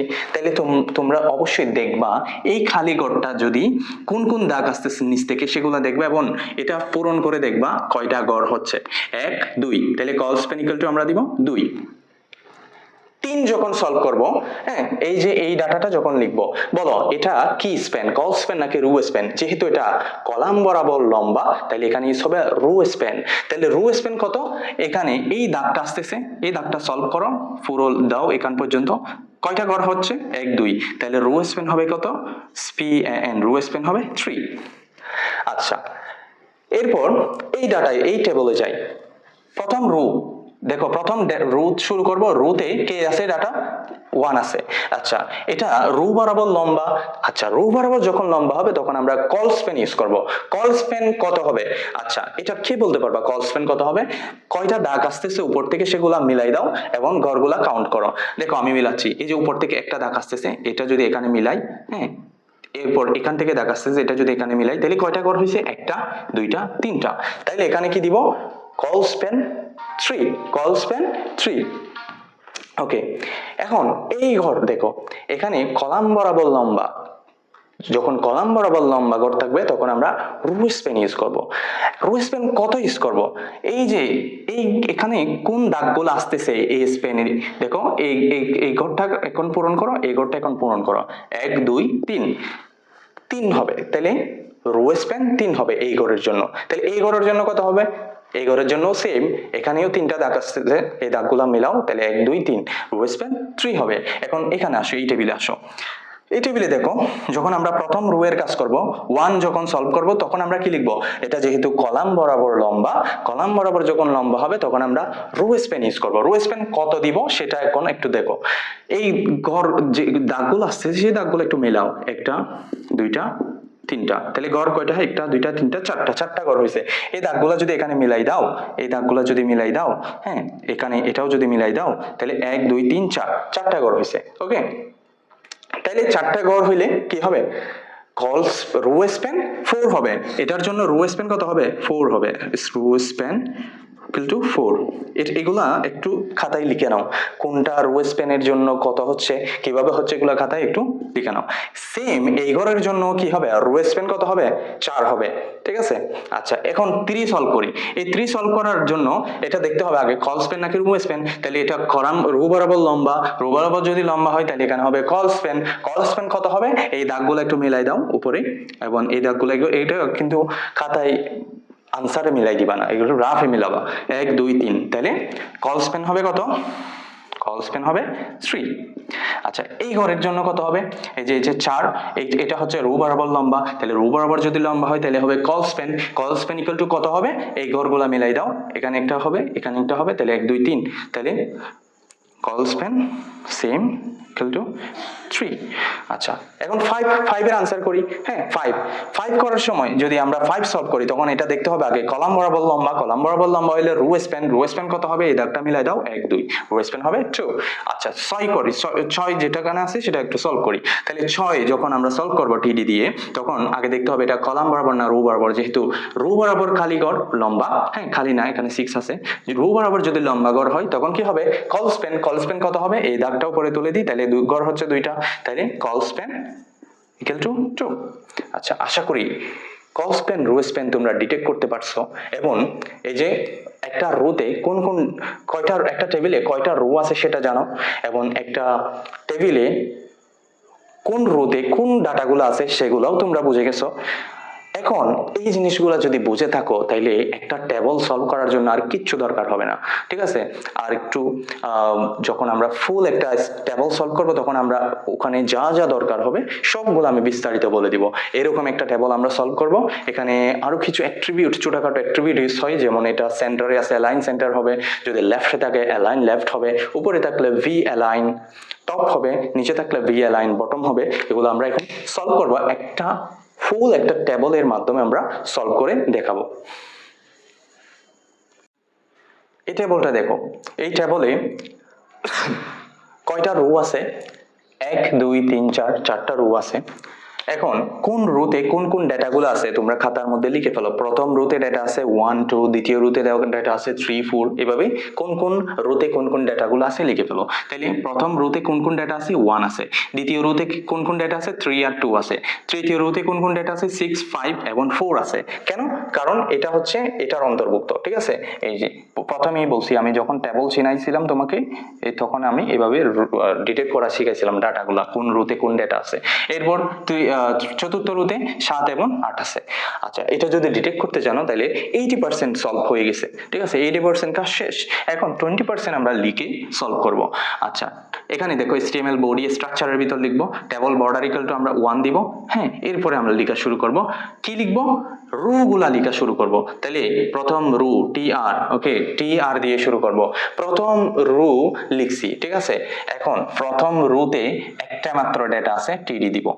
আচ্ছা একটু একটা বিষয় খেয়াল করো, আমরা আগে এই জিনিসগুলা লিখি নাই, কিন্তু এখন আমরা যখন একটা ফুল HTML টেবল সলভ করব তখন আমরা খুঁটিনাটি বিষয়গুলোও শিখবো, যেগুলো আমাদের পরীক্ষার খাতায় যখন আনসার করব তখন এভাবেই লিখবো। 1 এই টেবলের এই জিনিস এই জায়গায় কোথায় আছে, মাঝখান বরাবর আছে, এইটা মনে রাখো মাঝখান বরাবর আছে। আচ্ছা তাহলে সেন্টারে আছে। এখন এই 1টা লেখার জন্য আমাদেরকে দেখতে হবে এখানে কোনো রো বরাবর খালি জায়গা নাকি কলাম বরাবর খালি জায়গা আছে। তাহলে দেখতেছি অনেক একটা লম্বা একটা ঘর আছে রো বরাবর, তাহলে রো বরাবর যদি লম্বা ঘর থাকে তখন আমরা কি স্প্যান ইউজ করবো বলছিলাম, কল স্প্যান। ওকে তাহলে টিডি দিয়ে দেখো, টিডি দিয়ে আমরা অ্যাট্রিবিউট দিব call span, SPAN call span. আচ্ছা বলো কল স্প্যান ইকুয়াল টু কত দিব, আমি বলছিলাম উপর থেকে যে দাগগুলা যাচ্ছে সেই দাগগুলা মিলিয়ে দেখো, এখান থেকে একটা দাগ যাচ্ছে এখান থেকে একটা দাগ যাচ্ছে, তাহলে এগুলো আমি একটু মিলাই দেখি। হ্যাঁ 1 2 3, তাহলে কল স্প্যান ইকুয়াল টু হবে 3। ওকে এখানে কল স্প্যান 3 দিছি, ঠিক আছে, কিন্তু আরেকটা অ্যাট্রিবিউট তো বাকি আছে, সেন্টার। এই যে 1 সেন্টারে আছে, তাহলে এখানে আমি অ্যালাইন ইকুয়াল টু কি দিব, অ্যালাইন এখানে জায়গা নাই তাই এখানে লিখতেছি GN equal to centre, CENTER centre. Okay এই যে টিডির এই দাগটা, এই যে ট্যাগের এই অংশটা এখানে শেষ করব, আমরা এখানে শেষ করে দিব না, কারণ এখানে আরো কিছু অ্যাট্রিবিউট বৈশিষ্ট্য বাকি আছে। এই ট্যাগের এই সেলের কিছু বৈশিষ্ট্য আছে, কল স্প্যান 3 এবং অ্যালাইন সেন্টার লিখে এটা দিব। এখন এই সেলের ভিতর কে আছে, 1 আছে, তাহলে 1 দিব, তারপর টিডি শেষ করে দিব, টিডি শেষ করব। এখন বলো তো প্রথম রো এর কাজ শেষ না, তাহলে আমরা টিআরও শেষ করে দিব, টিআর শেষ। আচ্ছা আমি এইখানে থেকে লিখতেছি, হ্যাঁ। এরপর দেখো দ্বিতীয় রো, টিআর শুরু করলাম, দ্বিতীয় রোতে কে কে আছে, 3 আছে আর হচ্ছে 2 আছে, ঠিক আছে। আচ্ছা তাহলে প্রথম টিডি হচ্ছে 2। এখন বলো তো 2টা তোমার হাতের কোন সাইডে আছে, বাম সাইডে না ডান সাইডে, আমি দেখাচ্ছি আমার হাতের বাম সাইডে হচ্ছে কি আছে, টুটা আছে, তাহলে এটা লেফটে আছে। সো এখানে অ্যালাইন, LIGN, অ্যালাইন মাঝখানে নাকি সেন্টারে, সরি লেফটে নাকি রাইটে, আমি দেখতেছি এটা লেফটে আছে। সো আমি অ্যালাইন ইকুয়াল টু কি দিব, LEFT, লেফট। আচ্ছা, এখন সরি অ্যালাইন লেফট দিলাম, ঠিক আছে, কিন্তু এখানে যে একটা রো বরাবর লম্বা ঘর আছে সেটার জন্য আমাদের কল স্প্যান ইউজ করতে হবে, COLSPAN, call span. Call span equal to কত দিব, এই যে এই ঘরটা বরাবর কয়টা দাগ আসতেছে দেখো, এই ঘরটার মধ্যে, এই যে এতটুক ঘরের মধ্যে এখানে একটা দাগ আসতেছে, এটা যদি মিলিয়ে দিই দুইটা ঘর হচ্ছে, তাহলে কল স্প্যান ইকুয়াল টু কত হবে, 2 হবে। আচ্ছা, এখন দেখো এই যে TD-র এই অংশটা এখানে শেষ করব, তারপর 2 দিব, হ্যাঁ 2 দিব, তারপর TD শেষ করব। আচ্ছা, দ্বিতীয় রো এর প্রথম ডাটা লিখছি, দ্বিতীয় ডাটা হচ্ছে 3, তাহলে দ্বিতীয় ডাটা লেখা শুরু করব। এখন দেখো এখানে আমি ভুল করছি, এটা শেষ করে এখানে বৈশিষ্ট্যগুলো দিতে হবে। দেখো এখানে কি কোনো রো বরাবর খালি ঘর আছে, লম্বা ঘর আছে? নাই, এখানে ছিল কিন্তু এখানে নাই, হ্যাঁ, কারণ উপর থেকে কোনো দাগ যাচ্ছে না। এখন কিন্তু এখানে আরেকটা বৈশিষ্ট্য আছে, যেটা হচ্ছে সেন্টার, তাহলে অ্যালাইন ইকুয়াল টু কি দিয়ে দিব, সেন্টার, CENTER, সেন্টার। এখন কে আছে, 3 আছে, TD শেষ করব। দেখো অ্যালাইন সেন্টার যদি একটা রো এর মধ্যে প্রত্যেকটা ডেটার মধ্যে থাকে, তখন আমরা এই যে এই TR এর মধ্যে যদি একটা রোতে প্রত্যেকটা ডেটার মধ্যে যদি অ্যালাইন সেন্টার হয়, এখানে তো অ্যালাইন সেন্টার প্রত্যেকটা ডেটার মধ্যে নাই, লেফট আছে একটা, সেন্টার আছে, যদি হয়, ঠিক আছে, হ্যাঁ যদি হয়, তখন আমরা রোতে অ্যালাইন সেন্টার লিখে দিতে পারবো, কিন্তু এখানে যেহেতু হয় নাই তাইলে আমি এখানে লিখছি না।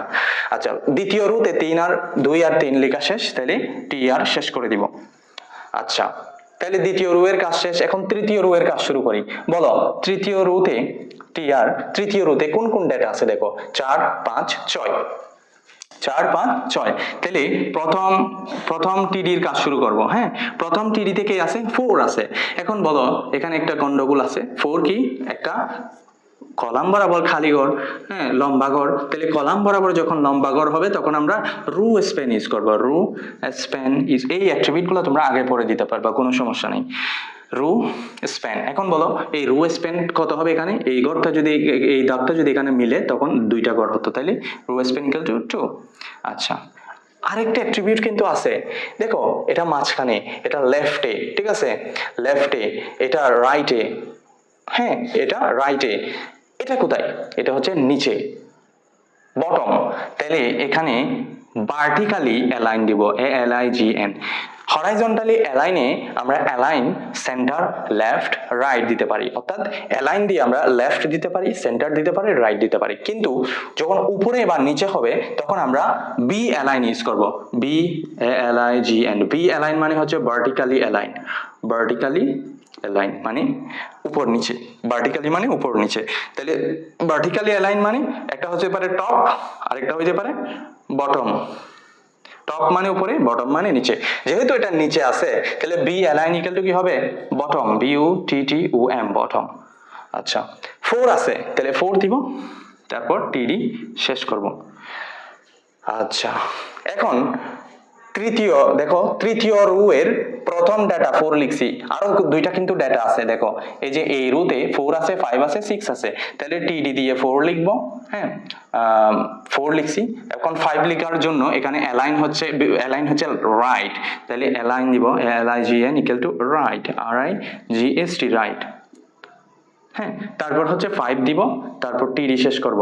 এরপরে হচ্ছে 6 এর কাজ করব TD দিয়ে, এটা যেহেতু কি সেন্টারে আছে তাহলে অ্যালাইন সেন্টার দিব equal to centre, TER, centre, তারপর 6 দিব, এরপর TD শেষ করব। তারপর চতুর্থ রোতে কে আছে, 7 এবং 8, দেখো এটা TR শেষ করব, TR শেষ, চতুর্থ রো এর কাজ শুরু।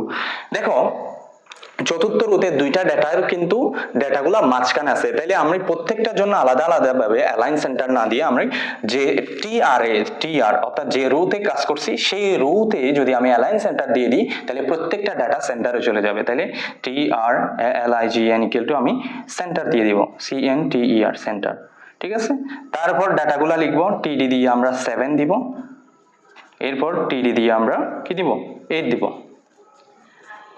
এখানে একটু হিজিবিজি হয়েছে, তোমরা একটু সুন্দর করে লিখবা। HTML বডি এখানে শুরু করছিলাম, টেবল শুরু করছিলাম, ওগুলা কিন্তু শেষ করতে হবে। হ্যাঁ, তাহলে টেবল শেষ করো, TABLE টেবল, এরপর HT বডি BODY, তারপর HTML।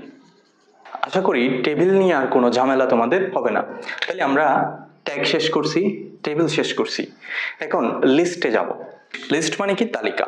তালিকা, এই লিস্ট দুই ধরনের হইতে পারে, একটা হচ্ছে অর্ডার লিস্ট আর একটা হচ্ছে আনঅর্ডার্ড লিস্ট। Unorder list. আচ্ছা, অর্ডার লিস্ট কি? যেগুলা সিরিয়াল মেনটেন করবে, 1 2 3 দিয়ে লিখলে আমরা 1 2 3 বা ABC বা রোমান হরফের 1 2 3, হ্যাঁ, তখন আমরা এগুলাকে অর্ডার লিস্ট বলবো, যেগুলা সিরিয়াল মেনটেন করে। আর যেখানে সিরিয়াল মেনটেন করার দরকার পড়ে না সেগুলা আনঅর্ডার লিস্ট।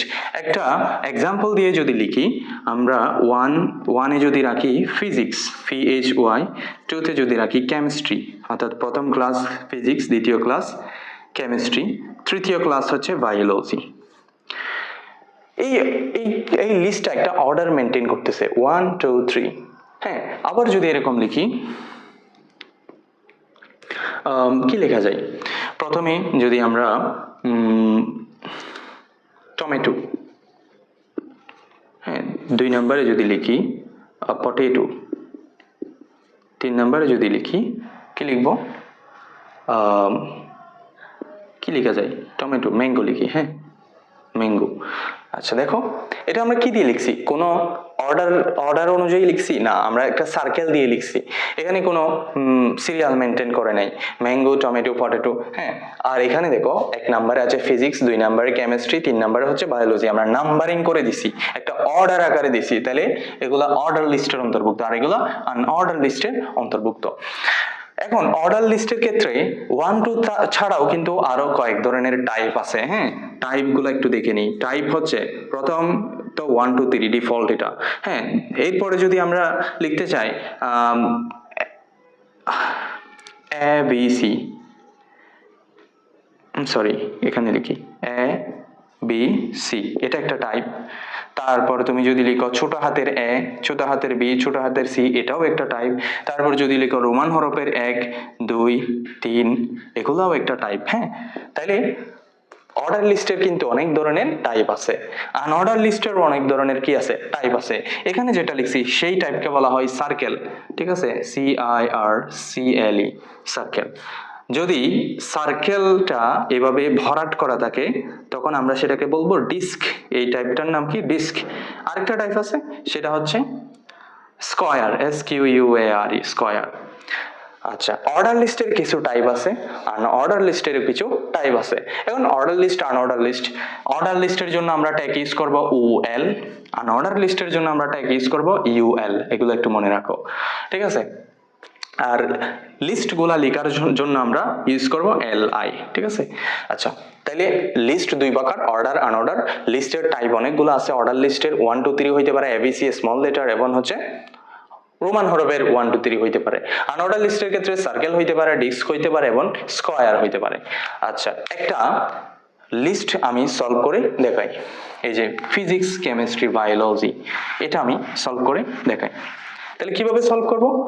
সলভ করার জন্য আমাদের HTML লিখতে হবে, বডি লিখতে হবে, এরপর লিখতে হবে কি? আমরা লিস্ট, অর্ডার লিস্ট সলভ করতেছি, তাইলে শুরু করতে হবে অর্ডার লিস্ট দিয়ে। আচ্ছা, এখন বলো অর্ডার লিস্ট, এটা বাই ডিফল্ট তুমি অর্ডার লিস্ট যদি এভাবে শেষ করে লিস্ট দিয়ে যদি লিখে ফেলো তখন এটা কি হবে? এটা 1 2 3 ডিটেক্ট করবে। কিন্তু আমরা শেখার জন্য এখানে আমরা টাইপগুলা দিব। হ্যাঁ, 1 হইলেও আমরা টাইপ দিব। তাহলে বলো OL টাইপ ইকুয়াল টু কি? অর্ডার লিস্টের একটা অ্যাট্রিবিউট হচ্ছে টাইপ, আরেকটা অ্যাট্রিবিউট আছে সেটা হচ্ছে স্টার্ট। এটা আমরা পরে জানবো। তাহলে বলো টাইপ কি? 1। এই যে টাইপের মধ্যে আমরা 1 2 3 এর প্রথম ডিজিটটা আমরা দিয়ে দিব। তাহলে টাইপ ইকুয়াল টু যখন 1 দিব তখন এটা 1 2 3 হিসেবে কাউন্ট করবে। তাহলে প্রথম লিস্টে কে আছে? ফিজিক্স, PSY, লিস্ট শেষ করো, LI শেষ করো। এরপরে দ্বিতীয় লিস্টে কে আছে? কেমিস্ট্রি, CACM, তারপর লিস্ট শেষ করো। তৃতীয় লিস্টে কে আছে? BIO, biology. আচ্ছা, তারপর UL যে শুরু করছি, অর্ডার লিস্টের কাজ শেষ, এরপর বডি শেষ, তারপর হচ্ছে HTML শেষ। ওকে, এটা যদি বুঝে থাকি তাহলে আমি চেঞ্জ করে দিচ্ছি একটু। এখানে আমি টাইপটা চেঞ্জ করে দিই। এখানে যদি ABC হইতো তখন কি হইতো? তখন এখানে টাইপ সমান আমরা কি দিয়ে দিতাম? টাইপ সমান আমরা এখানে দিয়ে দিতাম, মানে প্রথমটা, ঠিক আছে? অর্থাৎ প্রথম যেটা থাকবে টাইপের মধ্যে, ওই প্রথম লেটার বা প্রথম নাম্বারটা আমরা টাইপের মধ্যে দিয়ে দিব, তখন সে অটোমেটিক ডিটেক্ট করে ফেলবে, আমাকে আনসার দেখাবে এইভাবে ফিজিক্স কেমিস্ট্রি ABC দিয়ে। আচ্ছা, এটা যদি ABC বড় হাতের না হয়ে ছোট হাতের হইতো ABC, তখন কি দিতাম? টাইপ ইকুয়াল টু এখানে দিত ছোট হাতের স্মল লেটারের আচ্ছা, এটা বুঝছি। আর বাকিগুলো কিন্তু সব সেম কাজ। HTML body UL type equal to list দিয়ে প্রত্যেকটা লিস্ট লিখে ফেলবো, তারপর UL শেষ করব, অর্ডার লিস্ট যে শুরু করছিলাম। আচ্ছা, আরেকটা টাইপ যদি আমি দিই রোমান হরফের 1 2, তারপর যদি 3 দিই, ঠিক আছে? এখানে টাইপের মধ্যে তখন আমরা কি দিতাম? রোমান হরফের আইটা দিতাম, তখন এটা অটোমেটিকলি এইভাবে করে ফেলতো। আচ্ছা, এখন আরেকটু অ্যাডভান্স লেভেলের কিছু শিখি। হ্যাঁ,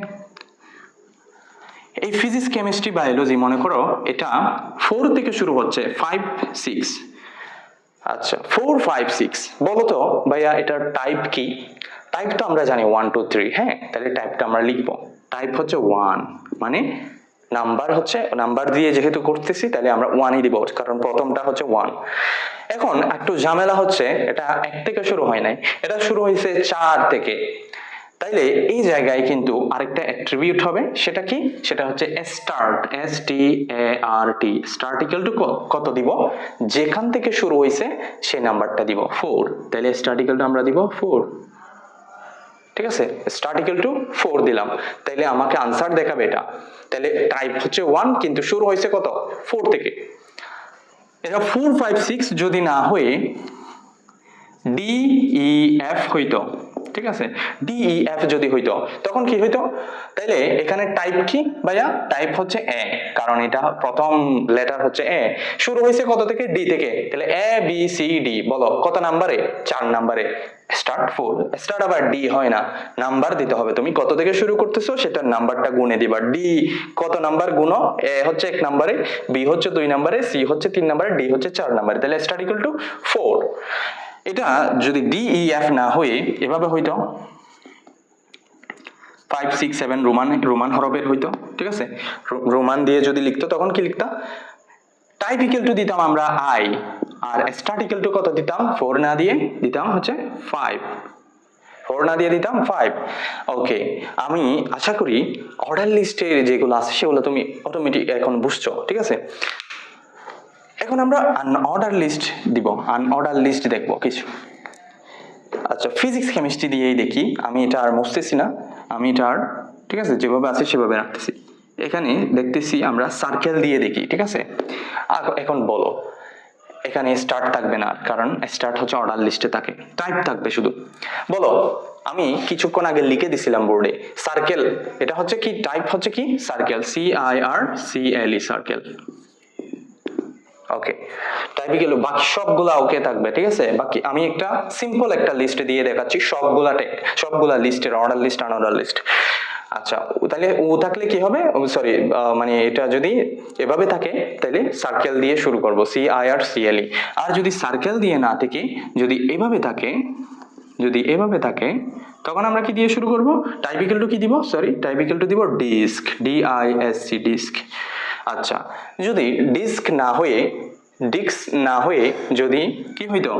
এরকম বক্স হইতো, তখন আমরা কিভাবে দিতাম? টাইপ ইকুয়াল টু কি দিতাম?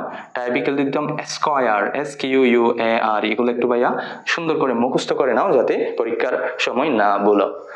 ওকে, আমি বেসিক তোমরা লিস্ট সম্পর্কে বুঝে গেছো, আমি একটু আশা করতে পারি, ঠিক আছে?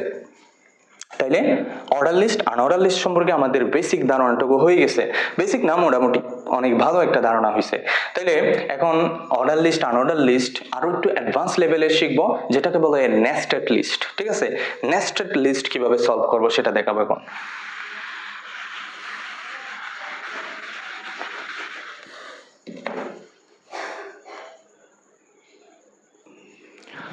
আচ্ছা, এটা একটু খেয়াল করো ভালোভাবে, এখানে একটা অর্ডার লিস্ট আছে, এরপর ভিতরে কিছু আনঅর্ডার লিস্ট আছে।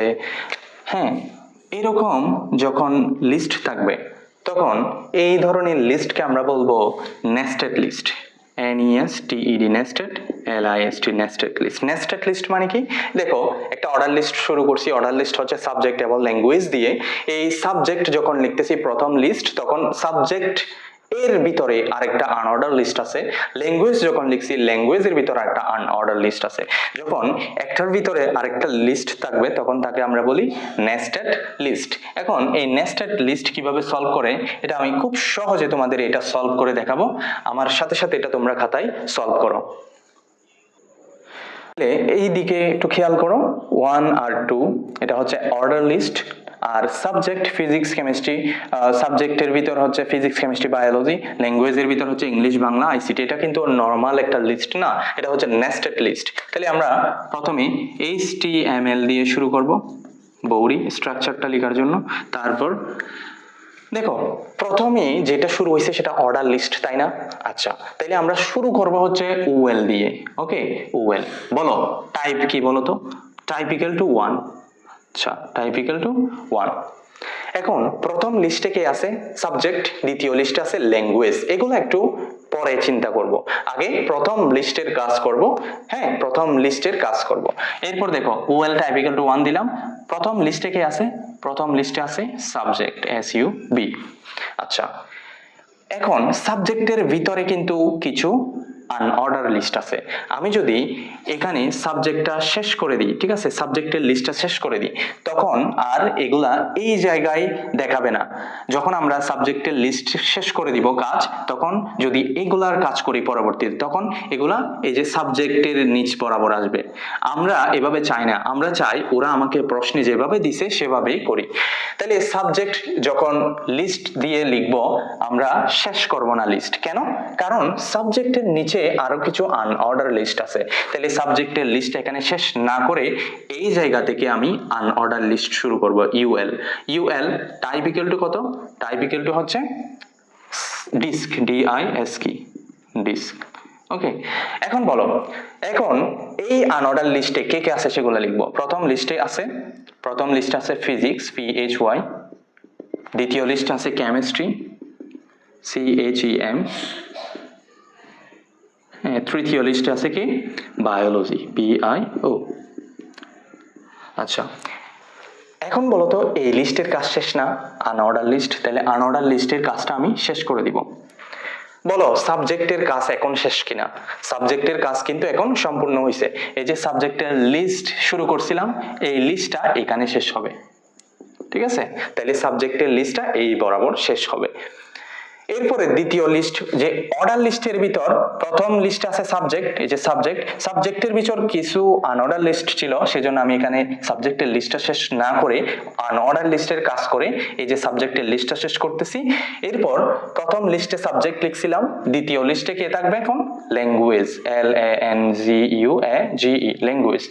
দেখো, প্রথম লিস্টে সাবজেক্ট, দ্বিতীয় লিস্টে ল্যাঙ্গুয়েজ। এখন সেম আগের মতো ল্যাঙ্গুয়েজের কাজ আমরা এখানে শেষ করব না, লিস্টটা শেষ করব না, কারণ লিস্টের ভিতর আরো কিছু লিস্ট আছে, ল্যাঙ্গুয়েজের ভিতর আরো কিছু আনঅর্ডার লিস্ট আছে। তাহলে এখানে UL দিয়ে লিখবো, টাইপ ইকুয়াল টু হচ্ছে স্কয়ার, SQUARE, স্কয়ার। ঠিক আছে, আচ্ছা, এরপরে লিস্টগুলা লিখবো।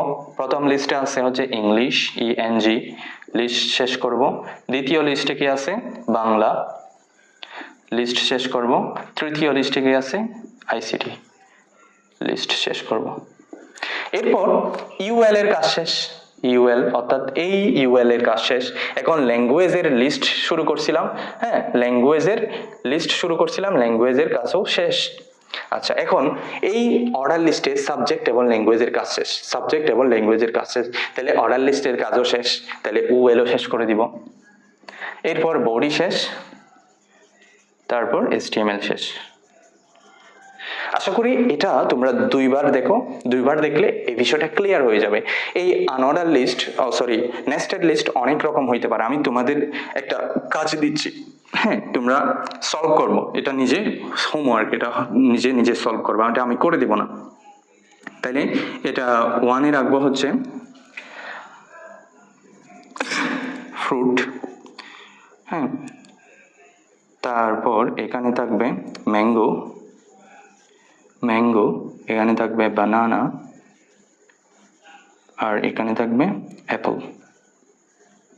ঠিক আছে, এরপর 2 নম্বরে আমরা কি রাখতে পারি, ফ্রুট, এবং হচ্ছে আচ্ছা এখান থেকে একটা আমি ফ্রুট নিই, ম্যাঙ্গো। হ্যাঁ, ম্যাঙ্গো। তারপর হচ্ছে এই জায়গায় আমরা রাখবো রেড, অর্থাৎ রেড ম্যাঙ্গো হইতে পারে। এই জায়গায় হবে ইয়েলো ম্যাঙ্গো হইতে পারে। এই জায়গায় হবে গ্রিন। এটা তোমরা নিজেরা সলভ করবা। এটাও একটা অর্ডার লিস্টের ভিতরে অর্ডার লিস্ট, এবং এটাকে একটা নেস্টেড লিস্ট বলে, এবং এটা তোমরা সলভ করে নিজে সলভ করবা এটা দেখার পর। ঠিক আছে, আচ্ছা তাহলে লিস্ট আমরা মোটামুটি একটুক পারলে আমাদের একদম আমরা প্রশ্নগুলা 90 থেকে 95% আমরা বইয়ের প্রশ্নগুলো সলভ করতে পারবো, যদি আমরা এই লিস্ট আমি যেগুলো পড়াইছি সেগুলো যদি তোমরা ভালো করে মনোযোগ দিয়ে দেখো। আচ্ছা তাহলে আমরা নেক্সট টপিকে যাচ্ছি। আচ্ছা, নেক্সট টপিক হচ্ছে ইমেজ, অর্থাৎ কোনো ওয়েবসাইটে ইমেজের কাজ আমরা কিভাবে HTML দিয়ে করব। আচ্ছা, ইমেজের কাজ যখন আমরা করব, এই ইমেজ সম্পর্কে জানার জন্য আমাকে কিছু অ্যাট্রিবিউট সম্পর্কে জানতে হবে।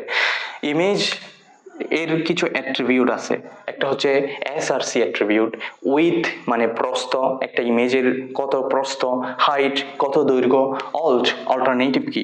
ঠিক আছে, এগুলো হচ্ছে কি অ্যাট্রিবিউট। ইমেজ একটা কিন্তু এমটি ট্যাগ, 3টা এমটি ট্যাগ ছিল, ইমেজ, ব্রেক এবং HR, তার মধ্যে ইমেজ হচ্ছে একটা এমটি ট্যাগ। এখন এই সোর্সগুলো সম্পর্কে আমরা আরেকটু বিস্তারিত জানি। একটা ইমেজ দেওয়া আছে মনে করো, হ্যাঁ, এটা কারো ঘর মনে করো, ঘর দেওয়া আছে, উইথ দেওয়া আছে হচ্ছে এটা ফর অ্যাজিউম করে নাও একটা ছোট একটা মান 500x200 পিক্সেল। ঠিক আছে, আচ্ছা, আর ইমেজটা হচ্ছে home.jpg, আর আমি যদি এখানে বলে দিই এটা ড্রাইভ সিতে আছে, সি এর ভিতরে ইমেজ ইমেজ নামক ফোল্ডারে আছে। আচ্ছা, এটা হচ্ছে তোমাদের একটা প্রশ্ন দিছি আর কি, একটা ছবিটার নাম হচ্ছে home.jpg, এটা একটা সাইজ দিয়ে দিছি। ঠিক আছে, এবং একটা লোকেশন দিয়ে দিছি। আচ্ছা, তাহলে সোর্স কি হবে? SRC মানে হচ্ছে সোর্সে আমরা কি দিব? সোর্সে আমরা দিব অর্থাৎ ইমেজটা তোমার কম্পিউটারের কোন জায়গায় আছে সেখান থেকে নিয়ে আসো। হ্যাঁ, সোর্স মানে কি, এই যে ইমেজটা কোন লোকেশনে আছে। আচ্ছা, SRC দিয়ে আমরা দেখব ওরা প্রশ্নে কোনো লোকেশন দিয়ে দিছে কিনা। যদি এভাবে দিয়ে দেয় ড্রাইভ সি এর ইমেজ নামক ফোল্ডারে আছে, তখন আমরা সোর্স লিখব কি DRIVE, ড্রাইভ সি স্ল্যাশ দিব, স্ল্যাশ দিয়ে ইমেজ দিব, ইমেজ নামক একটা ফোল্ডার ইমেজ নামক একটা ফোল্ডারের ভিতর কি দিব, স্ল্যাশ দিব, অর্থাৎ এই ফোল্ডারের ভিতর এই ছবিটা আছে। কোন ছবিটা? home.jpg। তাহলে সোর্স হচ্ছে এটাই, এই যে এভাবেই সোর্স লিখে, যদি ওরা দিয়ে দেয় এভাবে, যদি মেনশন করে দেয় এই ফোল্ডারের এখানে এই ড্রাইভ সি এর ফোল্ডারের ভিতর ছবিটা আছে, তখন আমরা এভাবে লিখবো ড্রাইভ সি এর ভিতর একটা ইমেজ নামক ফোল্ডার আছে, ইমেজ নামক ফোল্ডারে home.jpg নামক ছবিটা আছে, সোর্স হয়ে গেল। আর যদি কিছু দিয়ে না দেয় প্রশ্নে যদি কিছু মেনশন করে না দেয়, যদি ছবিটার নাম দেয় শুধু, তখন আমরা কি দিব, home.jpg। ঠিক আছে, আচ্ছা, এটুক হচ্ছে সোর্স। এরপর হচ্ছে উইথ হাইট, উইথ মানে প্রস্থ, হাইট মানে দৈর্ঘ্য। এই যে এখানে এই সাইজটা যদি দিয়ে দেয়, এভাবেই যদি দিয়ে দেয়, তখন একদম ক্লিয়ার কাট মনে রাখো, প্রথমটা হচ্ছে উইথ প্রস্থ, যেভাবেই দেওয়া থাকুক, প্রথমটা হচ্ছে 500x200 দেওয়া থাকুক অথবা 200x500 দেওয়া থাকুক, প্রথমে যেটা থাকবে সেটা হচ্ছে উইথ, WIDTH, উইথ প্রস্থ। দ্বিতীয় যেটা থাকবে সেটা হচ্ছে হাইট, ACIGST। তাহলে লেখার সময় কি লিখবা? লেখার সময় লিখবা উইথ ইকুয়াল টু 500, তারপর লিখবা হাইট ইকুয়াল টু 200। ঠিক আছে, with equal to 500, height equal to 200। এরপর অল্টারনেটিভ, ALT, এটা কেন ইউজ হয়? এই অ্যাট্রিবিউটটা কেন ইউজ হয়? অল্ট মানে হচ্ছে অল্টারনেটিভ। যখন কোনো কারণে নেটওয়ার্ক ইস্যু বা যে কোনো কারণে যখন ছবিটা দেখা না যায়, লোড না হয়, তখন আমরা অল্টারনেটিভে একটা নাম দিয়ে দিব, SOME, হোম। ঠিক আছে, এটার মানে কি, যদি কোনো কারণে ছবিটা লোড না হয়, দেখা না যায়, এই নামটা দেখাবে, হোম দেখাবে। ঠিক আছে, তাহলে অল্টারনেটিভ মানে পরিবর্তে, ছবির যদি দেখা না যায়, এর পরিবর্তে কি দেখাবে? নামটা দেখাবে। আচ্ছা, একটুক এইগুলা হচ্ছে আমাদের অ্যাট্রিবিউট, এগুলা পারলে এনাফ। এখন কিছু এমসিকিউর জন্য আমি কিছু ছবির টাইপ দিয়ে দিচ্ছি। এখানে আমি জেপিজি দিছি না, এই টাইপগুলা কিন্তু কয়েক ধরনের হইতে পারে। হ্যাঁ, কয়েক ধরনের হইতে পারে। কি কি? একটা হচ্ছে জেপিজি। জেপিজি মানে হচ্ছে জয়েন্ট ফটোগ্রাফিক,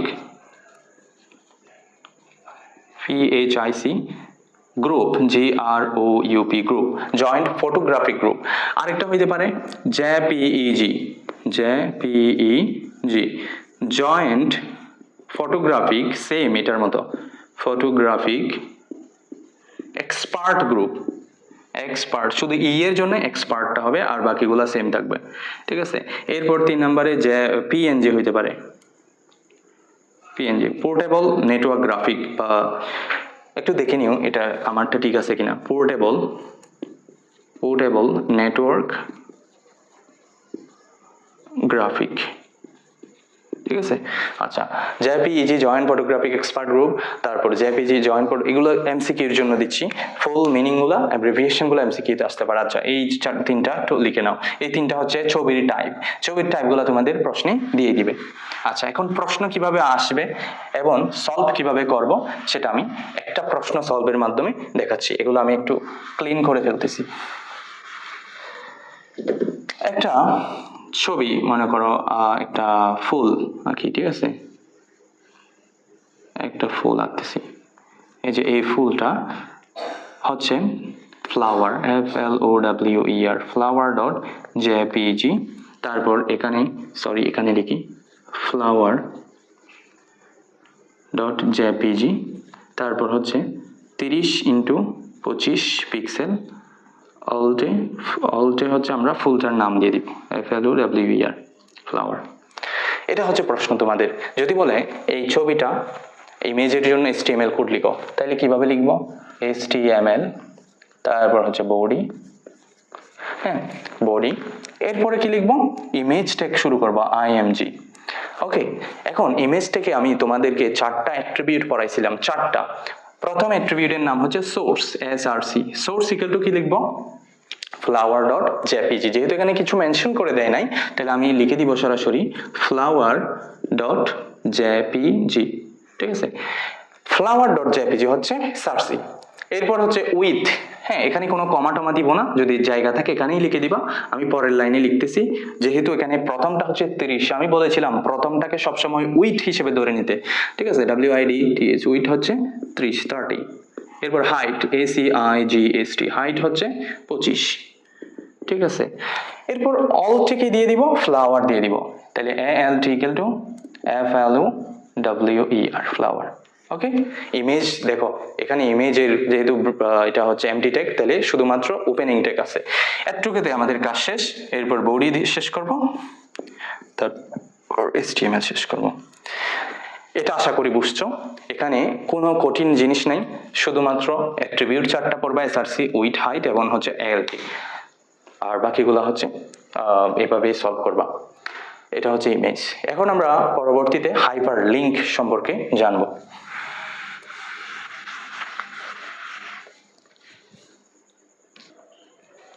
দেখো, হাইপার লিঙ্ক হচ্ছে কোনো একটা পেজের সাথে অন্য একটা পেজে সংযোগ করানোর জন্য আমরা হাইপার লিঙ্ক ইউজ করি।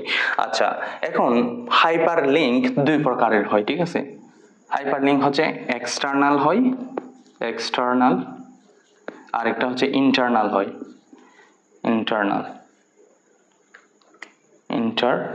অভ্যন্তরীণ এবং হচ্ছে বাইরের। এক্সটার্নাল হচ্ছে বাইরের এবং ইন্টারনাল হচ্ছে অভ্যন্তরীণ। তাহলে আমি তোমাদের ওয়েবসাইটের মধ্যেই দেখাই। ঠিক আছে, মানে বলি, একটা ওয়েবসাইটের কথা চিন্তা করো, যে কোনো একটা ওয়েবসাইট।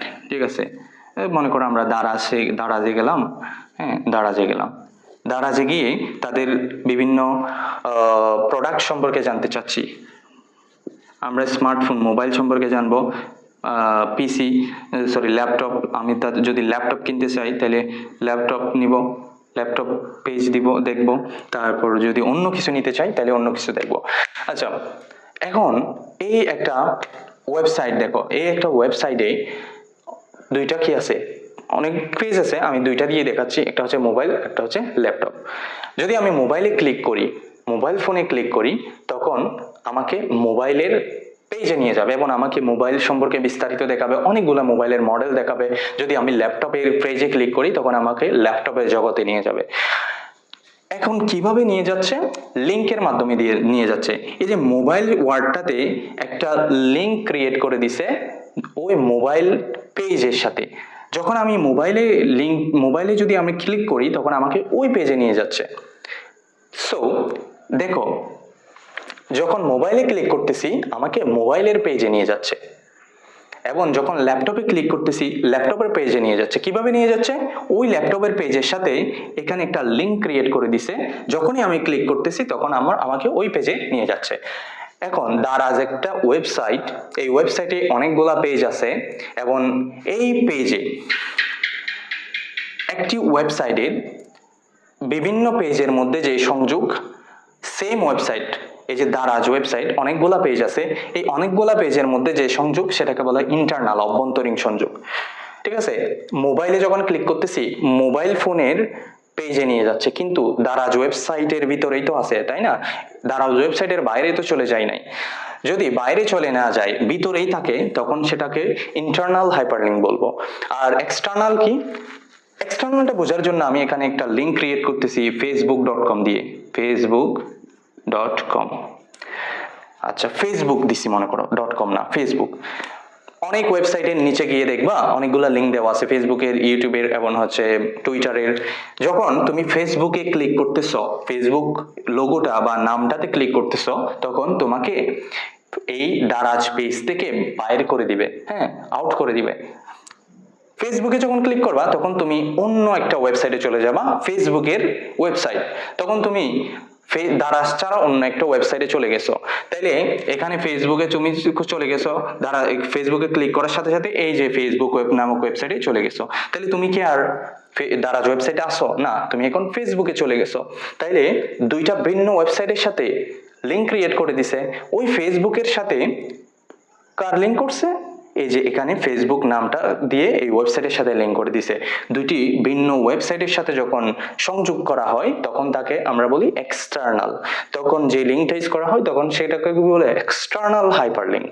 সো এই জিনিসটা আমরা আশা করি বুঝছো, ইন্টারনাল কি এক্সটার্নাল কি। ইন্টারনাল হচ্ছে একই ওয়েবসাইটের দুটি ভিন্ন পেজে বা একাধিক পেজের মধ্যে যে সংযোগগুলা করা হয় তখন তাকে বলবো ইন্টারনাল হাইপারলিংক। এবং দুটি ভিন্ন ওয়েবসাইটের মধ্যে যখন আমরা সংযোগ করব তখন কি ইউজ করব? External hyperlink. আচ্ছা, এখন এই যে এগুলা কিভাবে সলভ করব যদি ইন্টারনাল হাইপারলিংক এবং এক্সটার্নাল হাইপারলিংক দেয়। আচ্ছা, প্রথমে ইন্টারনালটা দেখাই। একটা ছোট করে আমি ওয়েবসাইট আঁকি। এখানে হোম নামে পেজ আছে, কন্টাক্ট নামে পেজ আছে, ঠিক আছে, অ্যাবাউট নামে পেজ আছে, এই একটা ওয়েবসাইট। ঠিক আছে, এই যে এই ওয়েবসাইটটাতে আমি কোন লিঙ্কগুলো ইউজ করব। এখন এটা আমি বেসিক একটু জানাই দিই। এটা হচ্ছে লিঙ্ক ট্যাগ এ, আবার তোমরা ভুলে এলআই দিয়ে দিও না, লিস্ট ট্যাগ ইউজ করে দিও না। এলআই হচ্ছে লিস্ট, কিন্তু যখন আমরা হাইপার লিঙ্ক ইউজ করব তখন আমরা এ ট্যাগ দিব। এ মানে কি? এ মানে হচ্ছে অ্যাঙ্কর, ANCHOR, অ্যাঙ্কর। আচ্ছা, অ্যাঙ্কর মানে বুঝো?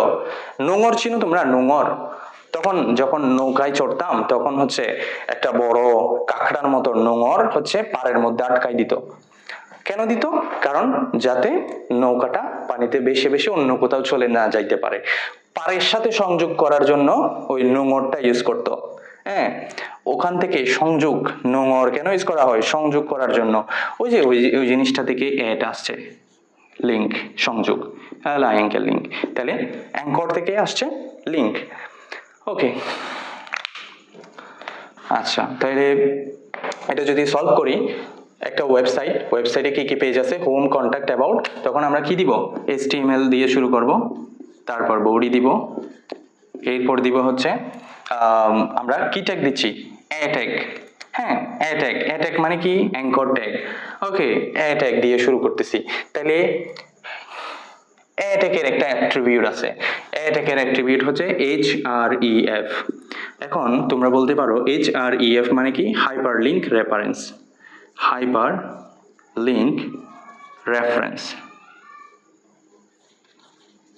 Hyperlink reference. তাহলে এ ট্যাগের অ্যাট্রিবিউট দিব ইকুয়াল টু যেই পেজের কাজ করতেছি সেই পেজ নাম দিব home.html, home.html। এখন এখানে যা আছে তা লিখবো home, HOME, এরপর এ ট্যাগটা শেষ করব। দ্বিতীয় পেজের নাম কি, কন্টাক্ট। তাহলে এ দিয়ে শুরু করব, href দিব ইকুয়াল টু contact.html, contact.html। এরপর হচ্ছে কন্টাক্ট শব্দটা লিখবো যাতে এটা এখানে দেখা যায়, এরপর এ ট্যাগ শেষ করব। তারপর তৃতীয় পেজ কে আছে, অ্যাবাউট। তাহলে এ দিয়ে href equal to about.html, about শব্দটা লিখবো, এরপর এ ট্যাগ শেষ করব, বডি শেষ করব, html শেষ করব। আচ্ছা, এইগুলা হচ্ছে ইন্টারনাল হাইপারলিংক সম্পর্কে বলছি, ইন্টারনাল। হ্যাঁ, ইন্টারনাল। আচ্ছা, এখন এক্সটার্নাল কিভাবে লিখব, এগুলো সহজ, খুব সহজ জিনিস। এক্সটার্নাল কিভাবে লিখব, এক্সটার্নাল লেখার জন্য একটা সেম ভাবে কাজ করি। একটা ওয়েবসাইটে আছে হচ্ছে follow our page, FOLLOW, follow our page, PAGE। এখানে একটা লিঙ্ক করা আছে। যদি বলে এই ওয়েবসাইটের এই লিঙ্কটাকে কিভাবে আমরা HTML কোডের মাধ্যমে সলভ করব, তখন এটা যেহেতু আমাদের ফলো আওয়ার ফেসবুক পেজ, আচ্ছা ফেসবুক পেজ এভাবে লিখে দিচ্ছি। এখানে এটা লিঙ্ক করা আছে, তাহলে HTML দিয়ে শুরু করব, তারপর বডি দিব, এরপর হচ্ছে কি দিব, এ দিয়ে শুরু করব, href দিব যেহেতু এটা হাইপারলিংক। রেফারেন্স কি, দেখো রেফারেন্স হচ্ছে এটা একটা ফেসবুক, ইন্টারনাল নাকি এক্সটার্নাল, এক্সটার্নাল। তাইলে এক্সটার্নাল লেখার জন্য http দিয়ে শুরু করতে হবে, http, ঠিক আছে, স্ল্যাশ, তারপর কোলন, এরপর হচ্ছে ফলো, FOLLOW, ফলো না, http www.facebook.com, তারপর এখানে যা আছে তা লিখবো, follow our Facebook page, PAGE। তারপর কি করব, এ ট্যাগটা শেষ করব, এরপর বডি শেষ করব, তারপর HTML শেষ করব। এট্টু কি হচ্ছে আমাদের এক্সটার্নাল হাইপারলিংক। আচ্ছা, এখানে যদি ফলো আওয়ার ফেসবুক পেজ না দিয়ে যদি দিত সাবস্ক্রাইব আওয়ার ইউটিউব, তখন কি লিখতাম, www.facebook.com না দিয়ে কি দিব, youtube.com। আর এখানে দিব subscribe our channel YouTube, subscribe YouTube. আচ্ছা, যদি ইউটিউব না দিয়ে যদি বলতো ফলো ইনস্টাগ্রাম, তাহলে www.instagram.com, আর এখানে দিব ফলো কি, ইনস্টাগ্রাম।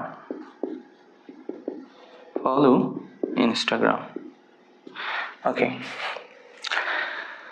আশা করি হাইপারলিংক সম্পর্কে তোমরা ভালোভাবে বুঝে গেছো। আমাদের মোটামুটি যে HTML অধ্যায়টা আছে ওইটার 80% শেষ হয়েছে, 20% বাকি আছে, ওয়েবসাইট পাবলিশিং এবং ওয়েবসাইট কাঠামো। চলো আমরা এগুলোও শেষ করে নিই। ওয়েবসাইট পাবলিশিং, এই যে 6 নাম্বার যে টপিকটা আছে ওইটা হচ্ছে ওয়েবসাইট পাবলিশিং। একটা ওয়েবসাইট শুরু থেকে শেষ পর্যন্ত কিভাবে পাবলিশ করে, সেই পাবলিশ করার জন্য 4টা ধাপ আছে। প্রথম ধাপ হচ্ছে ডোমেইন নেম রেজিস্ট্রেশন করতে হবে।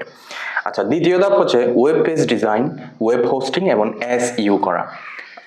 এই 4টা ধাপ একটু পরীক্ষায় যখন আসবে একটু বর্ণনা করতে হবে। কিভাবে? ডোমেইন নেম রেজিস্ট্রেশন মানে প্রতিটা ওয়েবসাইটের একটা ইউনিক নেম থাকে, যেটাকে বলা হয় ডোমেইন নেম, একটা স্বতন্ত্র নাম। প্রত্যেকটা ওয়েবসাইটের একটা স্বতন্ত্র নাম থাকে এবং ওই নামটা কিনতে পাওয়া যায়। যারা ডোমেইন নেম বিক্রি করে কিছু ওয়েবসাইট আছে, তাদের কাছ থেকে কিনে নিতে হয় এবং যেগুলো আনসোল্ডেড অবস্থায় আছে সেই নামগুলোকেই সিলেক্ট করতে হবে এবং ওই নামে ওয়েবসাইটটা রেজিস্ট্রেশন করতে হবে। এটাকে বলে ডোমেইন নেম রেজিস্ট্রেশন। দ্বিতীয়, web page design. Domain name নির্ধারণ করার পর আমরা এই যে এখানে যা যা শিখলাম ওই জিনিসগুলা দিয়ে একটা ওয়েবসাইট ডিজাইন করতে হবে, ওয়েব পেজ ডিজাইন করতে হবে, ঠিক আছে? তৃতীয় নম্বরে ওয়েব হোস্টিং। ওয়েব হোস্টিং কি? আমরা আমাদের কম্পিউটারে একটা ওয়েবসাইট তৈরি করলাম, আমাদের কম্পিউটারের যে কোনো একটা সার্ভার ক্রিয়েট করে সেখানে আমাদের ওয়েবসাইটটা রাখলাম। যখন আমার কাজ শেষ হবে আমি কম্পিউটারটা বন্ধ করে দিলাম, এখন সার্ভার অফ হয়ে যাবে, ওই ওয়েবসাইটটা আর কোনো মানুষ দেখতে পাবে না। ওই অবস্থায় আমাদের একটা পদক্ষেপ নিতে হয়, ওয়েব হোস্টিং। ওয়েব হোস্টিং হচ্ছে এমন একটা সিস্টেম যেখানে আমার ওয়েবসাইটটা এমন একটা সার্ভারে রাখবো যে সার্ভারটা কখনো বন্ধ হবে না। ওই রকম কিছু সার্ভার টাকা দিয়ে কিনে নিতে হয় জায়গা। হ্যাঁ, আমার ওয়েবসাইটটা এমন কোনো একটা জায়গায় রাখবো যেখানে কোনোদিন তাদের সার্ভারটা অফ হবে না। আমার কম্পিউটার রাখলে যখন আমার কম্পিউটার অফ করে দিব, সার্ভার অফ, তখন ওয়েবসাইট আর কাজ করবে না। সেজন্য আমাদের ওয়েব হোস্টিং কিনে নিতে হয়। কিছু ওয়েব হোস্টিং ওয়েবসাইট আছে যেখানে হোস্টিং বিক্রি করে, তো ওখান থেকে আমাদের ওয়েবসাইটের জন্য একটা হোস্টিং কিনে নিতে হবে। এরপর এসইও করা। এসইও মানে হচ্ছে search engine optimization. Search engine optimization হচ্ছে এমন একটা সিস্টেম যেখানে আমি যখন কোনো ওয়েবসাইট সার্চ করি গুগলে বা কোনো প্রোডাক্ট সার্চ করি, তখন সবার প্রথমে যে ওয়েবসাইটটা আসবে সেই ওয়েবসাইটটাই হচ্ছে বেস্ট এসইও করা। তার মানে হচ্ছে ওই ওয়েবসাইটটা খুব ভালোভাবে অপটিমাইজ করা আছে সার্চ ইঞ্জিনের সাথে। এখন এসইও কেন করতে হয়? কারণ আমার ওয়েবসাইটটা যেন যে কেউ সার্চ করলে সবার উপরে চলে আসে, প্রথম পেজে যেন চলে আসে। প্রথম পেজে আনার জন্য আমরা এসইও করি, সার্চ ইঞ্জিন অপটিমাইজেশন করি। যদি পরীক্ষায় প্রশ্ন এভাবে আসতে পারে, ওয়েবসাইট পাবলিশের পদক্ষেপগুলো বর্ণনা করো, তখন আমরা এই 4টি ধাপ বর্ণনা করে দিব। এটাই হচ্ছে ওয়েবসাইট পাবলিশিং এর 4টি পদক্ষেপ। এরপর আমরা পড়ব ওয়েবসাইট কাঠামো। এটা তোমাদের HTML চ্যাপ্টারের লাস্ট টপিকের মধ্যে আমি ওয়েবসাইট কাঠামোকে রাখছি। ওয়েবসাইট কাঠামো বলতে ওয়েবসাইট অনেক কাঠামো হইতে পারে ওয়েবসাইটের, তার মধ্যে 4 ধরনের কাঠামো নিয়ে বইয়ে আলোচনা করছে। প্রথমটা হচ্ছে লিনিয়ার কাঠামো, অর্থাৎ একটা ওয়েবসাইট দেখতে লিনিয়ার কাঠামোর মতো হইতে পারে। ট্রি কাঠামো বা হায়ারার্কিক্যাল কাঠামো, একটা ওয়েবসাইট দেখতে গাছের শাখা প্রশাখার মতো হইতে পারে, ট্রি বা হায়ারার্কিক্যাল বলে। নেটওয়ার্ক কাঠামো, একটা ওয়েবসাইট দেখতে জালের মতো হইতে পারে। হাইব্রিড, এই কাঠামোগুলার সংমিশ্রণে একটা কাঠামো হইতে পারে। এখন যদি আমি লিনিয়ার কাঠামোর কথা বলি, লিনিয়ার কাঠামো বলতে কি বুঝি? লিনিয়ার কাঠামো হচ্ছে এমন একটা ওয়েবসাইট কাঠামো যেখানে প্রত্যেকটা পেজ সমান সোজাসুজি ভাবে থাকবে। হ্যাঁ, একটার পর একটাতে যাওয়া যাবে, একটা শেষ করে আরেকটা, এইটা শেষ করে এটা, অর্থাৎ একটা পেজ শেষ করে অন্য একটা পেজে আমরা যাইতে পারবো নেক্সট ক্লিক করে করে। উদাহরণ হিসেবে যদি আমি এখানে দেখাতে চাই, তাহলে টিউটোরিয়াল টাইপের কিছু ওয়েবসাইট আছে, সেগুলো হচ্ছে লিনিয়ার কাঠামো দিয়ে তৈরি। যেমন W3 স্কুল। হ্যাঁ, W3 স্কুল আমরা সবাই ইউজ করি আমাদের টিউটোরিয়াল দেখার জন্য। ফ্রি কোড ক্যাম্প, এটাও একটা ওয়েবসাইট যেখানেও সেম W3 স্কুলের মতো লিনিয়ার কাঠামো ইউজ করেছে। তাইলে লিনিয়ার কাঠামো উদাহরণ এবং স্ট্রাকচারটা আমরা বুঝতে পারছি। একটা সিম্পল শর্টকাট মনে রাখবা, এই যে এখানে উভমুখী চিহ্ন থাকবে, এদিকেও যাবে এবং ওই সাইড থেকেও আসবে, এটা হচ্ছে লিনিয়ার কাঠামো। আর ট্রি কাঠামো হচ্ছে আমরা গাছ, একটা গাছের মধ্যে অনেকগুলো শাখা প্রশাখা থাকে, তো ওই জন্য এই কাঠামোকে ট্রির সাথে তুলনা করছে। কেন? কারণ একটা মেনু থেকে অনেকগুলা সাব মেনু বের হয় এবং ওই সাব মেনু থেকে আরো অনেকগুলা সাব মেনু বের হয়। অর্থাৎ এই ধরনের কাঠামো দেখতে কিছুটা ট্রি এর মতো, গাছের শাখা পোশাকার মতো। যেমন কলেজ এবং বিশ্ববিদ্যালয়ের ওয়েবসাইট গুলো হচ্ছে এই ট্রি কাঠামো দিয়ে তৈরি। একটা উদাহরণ যদি আমি দেখাতে চাই, তাহলে হোম, যেমন হোম পেজ আছে একটা ওয়েবসাইটে, কলেজের বা বিশ্ববিদ্যালয়ের ওয়েবসাইটে, এই হোম পেজ থেকে অ্যাবাউট নামে একটা শাখা বের হয়েছে, অ্যাডমিশন নামে একটা শাখা, ডেপথ ডিপার্টমেন্ট নামে একটা শাখা বের হয়েছে। তো ডিপার্টমেন্টে আবার কি সিএসসি, ট্রিপল ই, বিবিএ তিনটা কি আছে, উপশাখা আছে। সো এটা দেখতে কিছুটা কিসের মতো, গাছের শাখা পোশাকার মতো কি হয়ে যাচ্ছে, ভাগ হয়ে যাচ্ছে। সো এইরকম স্ট্রাকচার যখন দেখবা ট্রির মতো, গাছের মতো যখন শাখা প্রশাখা ভাগ হয়ে হয়ে আসতেছে, তখন এটাকে আমরা বলবো ট্রি কাঠামো। তোমাদের প্রশ্নে একটা ছবি দেওয়া থাকবে স্ট্রাকচার, এবং গতে প্রশ্ন করবে চিত্রে কোন কাঠামোর কথা বলা হয়েছে ব্যাখ্যা করো, এরকম প্রশ্ন আসতে পারে। নেটওয়ার্ক কাঠামো, নেটওয়ার্ক এটা দেখতে জালের মতো। হ্যাঁ, জাল দেখতে যেরকম সেরকম কিছুটা দেখতে জালের মতো। নেটওয়ার্ক কাঠামোতে কি হয়, আমরা একটা পেজ থেকে যে কোনো অন্য পেজে যাইতে পারবো। যেমন আমি এই পেজে আসি, আমি চাইলে এই পেজে যাইতে পারবো, আমি এই পেজে আসি, আমি চাইলে এই পেজে যাইতে পারবো, ঠিক আছে। কিন্তু এখানে দেখো লিনিয়ার, দেখো আমি চাইলেও কিন্তু এই পেজ থেকে সরাসরি এই পেজ আসতে পারতেছি না, আমাকে এই পেজ থেকে আগে এই পেজ আসতে হবে, দেন এই পেজ আসতে হবে। এটা হচ্ছে নেটওয়ার্ক কাঠামোর সুবিধা, যে কোনো পেজ থেকে যে কোনো পেজে যাওয়া যায়, এটা জালের মতো থাকে। সো এটাকে বলা হয় নেটওয়ার্ক কাঠামো। এখন উদাহরণ হিসেবে উইকিপিডিয়া, হ্যাঁ, উইকিপিডিয়ার একটা পেজ থেকে আমরা যে কোনো পেজে আমরা চলে যেতে পারবো, সেজন্য এটা উদাহরণ হিসেবে দেওয়া যায় উইকিপিডিয়া। এখন 4 নম্বরে হাইব্রিড কাঠামো। হাইব্রিড কাঠামো কি, অন্য যে কাঠামোগুলো আছে ওই কাঠামোগুলোর সংমিশ্রণে একটা কাঠামো তৈরি হয়, ওইটাকে বলা হয় হাইব্রিড কাঠামো। অনেক বড় বড় যে ওয়েবসাইট গুলো তৈরি হয় না, ওই ওয়েবসাইট গুলাতে হাইব্রিড কাঠামো ইউজ করে, অনেকগুলো কাঠামোর সংমিশ্রণে একটা ওয়েবসাইট তৈরি করে, এবং ওইটাকে কি বলা হয়, ওই কাঠামোকে বলা হয় হাইব্রিড কাঠামো। দেখো এখানে একটা হোম পেজ আছে, হোম পেজ থেকে দুইটা কি বের হয়েছে, দুইটা মেনু বের হয়েছে, সাব মেনু। এখন এটা আর এটা, এই দুইটা আবার দেখো লিনিয়ারের সাথে মিল আছে, তাই না? তাইলে হাইব্রিড কাঠামোতে কি কি আছে, নেটওয়ার্ক কাঠামো, একটা নেটওয়ার্ক কাঠামো আছে, আর একটা কি লিনিয়ার কাঠামো আছে। এটা চাইলে হাইব্রিডের এই জিনিসটা আমরা চাইলে এভাবেও দিতে পারি, দেখাইতে পারি, হ্যাঁ, এক এক এক দাগ দিয়েই দেখাইতে পারি। আচ্ছা, তাহলে এখন যদি এখানে অন্য কাঠামো থাকতো তখনও এটা কি হইতো, হাইব্রিড হইতো। এখানে যদি নেটওয়ার্ক আর লিনিয়ার না থেকে, সরি, এখানে যদি ট্রি আর লিনিয়ার না থেকে নেটওয়ার্ক আর ট্রি থাকতো তখন এটা হাইব্রিড হতো। লিনিয়ার আর ট্রি থাকলে তখনও হাইব্রিড হতো। শুধু দেখতে হবে এখানে দুইটা বা তিনটা কাঠামোর মিশ্রণ আছে কিনা। যদি দুইটা, একটার বেশি কাঠামোর মিশ্রণ থাকে তখন তাকে আমরা হাইব্রিড কাঠামো বলবো। বড় বড় ওয়েবসাইট যেগুলো আছে যেমন অ্যামাজন, দারাজ, ফেসবুক, এগুলো হচ্ছে হাইব্রিড কাঠামোর ওয়েবসাইট।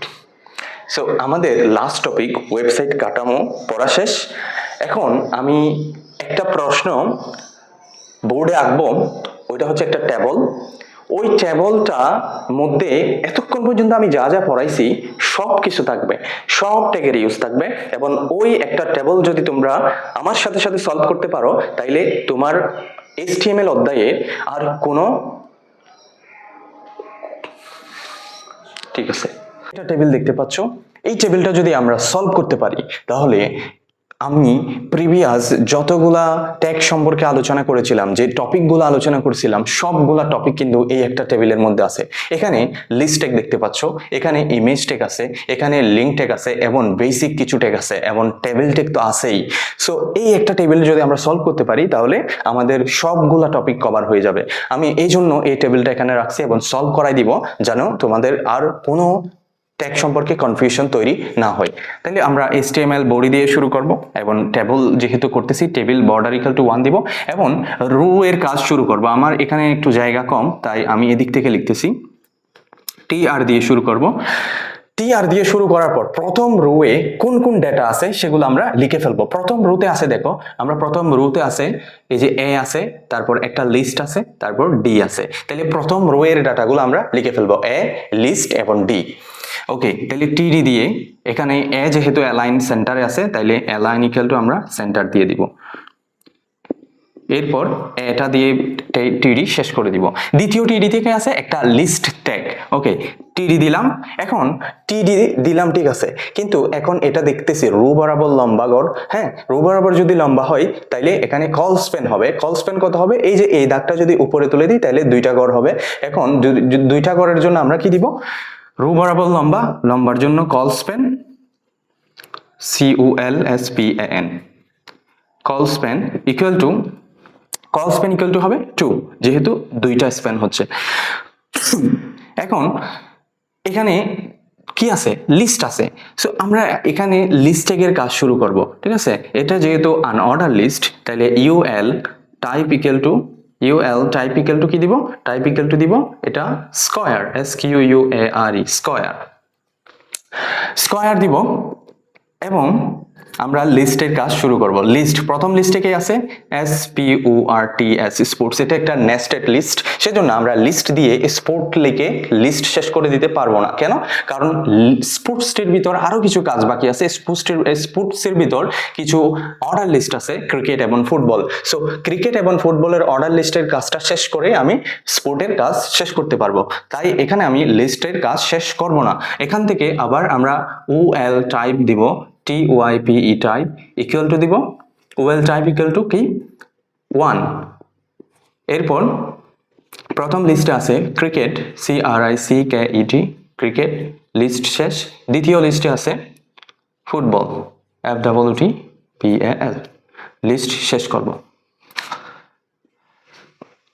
এখন এই লিস্টের মধ্যে এই অর্ডার লিস্টের কাজটা শেষ হয়েছে, তাইলে আমরা OL শেষ করে দিতে পারি। এখন অর্ডার লিস্টের কাজ শেষ মানে স্পোর্টসের কাজও শেষ, তাহলে স্পোর্টসের লিঙ্ক লিস্টটাও আমরা শেষ করে দিতে পারি। দ্বিতীয় লিস্টে আছে কি? প্লেস। দ্বিতীয় লিস্টে আছে প্লেস, তোকে আমরা লিস্ট দিয়ে প্লেস দিব, PLACE, প্লেস। এখন প্লেস দেওয়ার পর আমরা লিস্টটা শেষ করব না, কারণ এখানে প্লেসের ভিতর কি আছে? আরো অর্ডার লিস্ট বাকি আছে। প্লেসের ভিতর আরেকটা লিস্ট আছে। এখান থেকে আমরা OL টাইপ দিব, টাইপ ইকুয়াল টু দিব 1, কিন্তু এখানে আরেকটা অ্যাট্রিবিউট দিতে হবে স্টার্ট, START, স্টার্ট। কেন স্টার্ট? কারণ এটা 5 থেকে শুরু হয়েছে, তাহলে স্টার্ট ইকুয়াল টু 5 দিলাম। প্রথম লিস্টে কি আছে? প্রথম লিস্টে আছে হচ্ছে কুমিল্লা, CUMILLA, কুমিল্লা। এরপর লিস্ট শেষ। তারপর আছে ঢাকা, ঢাকার লিস্ট শেষ করব LI দিয়ে, DHAKA, ঢাকা। এরপর লিস্ট শেষ করব। আচ্ছা, তাইলে OL শেষ করব, OL। এরপর লিস্ট, প্লেসের লিস্ট শেষ করব। আচ্ছা, এখন আমাদের কিন্তু লিস্টের কাজটা শেষ হয়েছে মোটামুটি। লিস্টের কাজটা শেষ হয়েছে, তাহলে আমি এখানে কি আনঅর্ডার লিস্টও শেষ করে দিতে পারি, UL শেষ করে দিতে পারি। এখন যেহেতু এই ঘরটার কাজ শেষ, আমি TD দিয়ে শুরু করছিলাম, তাহলে TDও শেষ, আমি এখানে TDও শেষ করে দিতে পারি। তাহলে আমার এর কাজ শেষ, এই ঘরের কাজ শেষ, এই ঘরের কাজ শেষ, এখন এই ঘরের কাজ করব। তাহলে একটা TD, দুইটা TD এবং লাস্ট TDটা আমরা লিখবো। যেহেতু এখানে জায়গা কম, আমি এগুলো একটু মুছে দিচ্ছি। ওকে,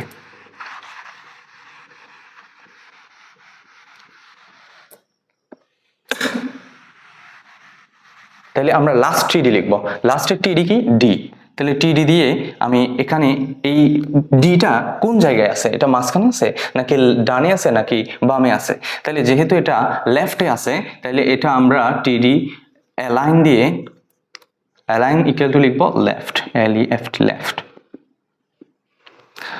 এবং এখানে কোনো কল স্প্যান, রো স্প্যান আছে কিনা দেখবো। দেখতেছি, দেখো এই যে এই ঘরটা রো বরাবর লম্বা, কারণ নিচ থেকে একটা দাগ যাচ্ছে। এই ঘরটাতে দেখো, এখানে এই ঘরটা, এই দাগটা এই ঘরে যাচ্ছে। তাইলে রো বরাবর যদি লম্বা হয়, তাহলে আমরা ইউজ করব কি? Call span. Call span, call span equal to কত দিব? এই দাগটা যদি এখানে যায়, তাহলে দুইটা ঘর হওয়ার কথা, তাহলে কল স্প্যান দিব 2। এখন D বসাইবো এবং D বসাই দেওয়ার পর TD শেষ করে দিব। আমাদের TR কিন্তু শেষ। এই তিনটা রো এর কাজ শেষ, প্রথম রোতে তিনটা ডাটা দেওয়ার পর আমাদের TR শেষ। এখন দ্বিতীয় রো এর কাজ করব। দ্বিতীয় রো থেকে আছে একমাত্র এই যে এই ছবিটা আছে, তাহলে আমরা দ্বিতীয় রো এর কাজ করি। TR দিয়ে শুরু করি এবং TD দিই। TD দিয়ে এটা এখানে কোনো কল স্প্যান, রো স্প্যান আছে কিনা দেখি। যেহেতু এখানে দেখো রো বরাবর লম্বা, তাহলে কি উপর থেকে দাগ যাচ্ছে, তাহলে কয়টা ঘর হওয়ার কথা? 2টা। তাহলে যেহেতু এটা রো বরাবর লম্বাটে, রো বরাবর লম্বাটে, তাহলে এখানে কি হবে? Call span, COLSPAN, call span equal to কত হবে? Equal to 2। Call span equal to 2, call span equal to 2 দেওয়ার পর অ্যালাইন সেন্টার দিতে পারো। হ্যাঁ, অ্যালাইন সেন্টার দেওয়া যায়, যেহেতু এটা মাঝখানে আছে। Align equal to centre. এখন এখানে কে আছে, একটা ইমেজ আছে। আমি এখানে ইমেজ ডট জেপিজি লিখে দিতে পারবো না, আমি ইমেজের কাজ শুরু করব। তাহলে ইমেজের কাজ কিভাবে শুরু করে, img src, সোর্স কি ম্যাপ ডট জেপিজি দেওয়া আছে, ম্যাপ ডট জেপিজি। এখানে কোনো হাইড উইড নেই, তাই আমি হাইড উইডের কাজ দিচ্ছি না। এখন এটা ইমেজের কাজ শেষ, তাহলে টিডিও শেষ, টিডির কাজও শেষ। তাহলে দ্বিতীয় রো এর কাজ শেষ, দ্বিতীয় রো এর কাজ যেহেতু শেষ, আমি রোটাও শেষ করে দিচ্ছি। এখন তৃতীয় রোতে কে কে আছে, আইসিটি আছে, বি আছে, ফেসবুক আছে, খালি ঘর আছে, S2 SO4 আছে। ঠিক আছে, এই চারটা ডেটা নিয়ে আমরা কাজ করব তৃতীয় রোতে। এগুলো আমি একটু মুছে দিচ্ছি। এখন তৃতীয় রো এর কাজ করব, টিআর। তৃতীয় রোতে কে কে আছে, আইসিটি আছে, হ্যাঁ, তারপর হচ্ছে বি আছে। তাহলে আমি টিডি দিলাম, টিডি দেওয়ার পর দেখো আইসিটিটা কি বরাবর লম্বা, কলাম বরাবর লম্বা। তাহলে কলাম বরাবর যদি লম্বা হয় হবে রো স্প্যান। এই যে এই দাগটা যদি এখানে আসে এবং এই দাগটা যদি এখানে আসে, তাহলে 1 2 3, তাহলে রো স্প্যান হবে 3, রো স্প্যান ইকুয়াল টু 3। আচ্ছা, রো স্প্যান ইকুয়াল টু 3। এখন align equal to centre, LIGN, align equal to CENTER, centre. তারপর আইসিটি, আইসিটিটা কি নরমালি আছে, নো, আইসিটি নরমালি নাই, আইসিটির মাঝখানে একটা দাগ আছে। তাহলে এইরকম যদি থাকে, তাহলে আমরা কি লিখতে পারি, এখানে স্ট্রাইক বা ডিলেট টেক ইউজ করতে পারি। তাহলে আইসিটি এবং স্ট্রাইক টেকটা শেষ করব, তাহলে আইসিটির কাজ শেষ এবং টিডির কাজও শেষ, টিডিও আমরা শেষ করে দিতে পারি। তাহলে এই টিডির কাজ শেষ, এখন এই টিডির কাজ করব। তাহলে টিডি দিলাম, টিডি দেওয়ার পর দেখতেছি বি, সেম ভাবে এই ঘরের মতো এখানে রো স্প্যান 3 হবে, rho span equal to 3, rho span equal to 3। কিন্তু এখানে অ্যালাইন ইকুয়াল টু কি হবে, অ্যালাইন হবে নাকি ভি অ্যালাইন হবে? আমি বলেছিলাম যে যদি উপরে বা নিচে থাকে তখন পাশাপাশি থাকলে লেফট, বাম সাইডে থাকলে লেফট, ডান সাইডে থাকলে রাইট, মাঝখানে থাকলে সেন্টার। কিন্তু যদি উপরে বা নিচে থাকে তখন আমরা কি লিখব, বি অ্যালাইন দিব, vertically align, v align, LIGN equal to bottom, যেহেতু এটা নিচে আছে, বটম। ওকে, তাহলে বি দিব, তারপর টিডি শেষ করব। ঠিক আছে, তাহলে দ্বিতীয় টিডির কাজ শেষ। তৃতীয় টিডিতে আছে একটা লিঙ্ক। আচ্ছা, তৃতীয় টিডিতে আছে একটা লিঙ্ক, তাহলে টিডি দিব, অ্যালাইন সেন্টার দিব, আর এখানে এটা কলাম বরাবর লম্বা এবং একটা ঘর আসতেছে, তাহলে রো স্প্যান 2 হবে, রো স্প্যান 2 হবে, n ইকুয়াল টু 2। তারপর অ্যালাইন ইকুয়াল টু সেন্টার। এরপর এখানে যেটা আছে ফেসবুক, এটা একটা লিঙ্ক, এটা হচ্ছে এক্সটার্নাল হাইপারলিংক। তাহলে এক্সটার্নাল হাইপারলিংক আমরা কিভাবে লিখি, অ্যাটাগ দিয়ে শুরু করি, HREFD ইকুয়াল টু, এখানে আমরা http স্ল্যাশ কোলন দিয়ে www.facebook.com, facebook.com। তারপর আমরা এই যে অ্যাটাক শেষ করব, তারপর টিডি শেষ করব। তাহলে ফেসবুকের কাজ শেষ। এরপর একটা খালি ঘর দেখতে পাচ্ছি। এখন খালি ঘরটা আমরা কিভাবে লিখব, খালি ঘরটা লিখবা এভাবে, এন্ড NBSP, কোনো যদি স্পেস থাকে, খালি স্পেস থাকে, শুধু কিছুই কোনো ডাটা না থাকে একটা সেলের মধ্যে, তখন আমরা এন্ড NBSP ইউজ করতে পারি। এরপর টিডি শেষ করে দিব। এরপর লাস্টের টিডি থেকে আছে S2 SO4, তাহলে টিডি দিলাম, টিডি দেওয়ার পর অ্যালাইন সেন্টার দিতে পারো, বা এটা সরি অ্যালাইন সেন্টার না, এটা হচ্ছে align left, align equal to left. তারপর কি দেওয়া যায়, তারপর হচ্ছে এটা S2 SO4, এখানে সাবস্ক্রিপ্ট সুপারস্ক্রিপ্ট ইউজ করব। তাহলে H এর নিচে আছে 2, তাহলে SUB 2, তারপর SUB শেষ করব, তারপর S দিব, এরপর O দিব, O এর নিচে আছে 4, তাহলে SUB 4, SUB শেষ করব। হ্যাঁ, তাহলে S2 SO4 এর কাজ শেষ, টিডি এর কাজও শেষ, টিডি শেষ করে দিলাম। এখন আমাদের টিআর এর কাজও কিন্তু শেষ। দেখো, এই একটা ডাটা, এই একটা ডাটা, এই একটা ডাটা, এই একটা ডাটা, এই একটা ডাটা, এই চারটা ডাটার কাজ শেষ, তাহলে টিআরও শেষ, টিআর শেষ করে দিলাম। লাস্টের টিআর এর কাজ করব। তাহলে আমি এগুলো একটু মুছে দিচ্ছি, তোমরা লিখে নাও, পজ করে লিখে নাও। লাস্টের টিআর এর কাজ করব। লাস্টের টিআর এ কে কে আছে, শুধুমাত্র জি আছে টপে এবং একটা সুপার স্ক্রিপ্টের কাজ আছে। তাহলে টিআর শুরু করলাম, টিডি দিলাম, টিডি দেওয়ার পর দেখো জি, এখন এটা যেহেতু ভি অ্যালাইন, যেহেতু উপরে আছে, তাহলে V align equal to top, এরপর জি দিলাম, তারপর টিডি শেষ করলাম। লাস্ট অফ অল, লাস্টের টিডির কাজ কি, একটা সুপার স্ক্রিপ্ট আছে, এটা মাঝখানে আছে, তাইলে অ্যালাইন ইকুয়াল টু সেন্টার দেওয়া যায়। তারপর যেহেতু এখানে সুপার স্ক্রিপ্টের কাজ আছে, তাহলে আমরা আই দিলাম, আই এর উপরে কত আছে, সি, আই এর উপরে আছে টি, যদি উপরে থাকে তাহলে সুপার স্ক্রিপ্ট, কি আছে উপরে, সি আছে, তাহলে এসইউপি শেষ করব।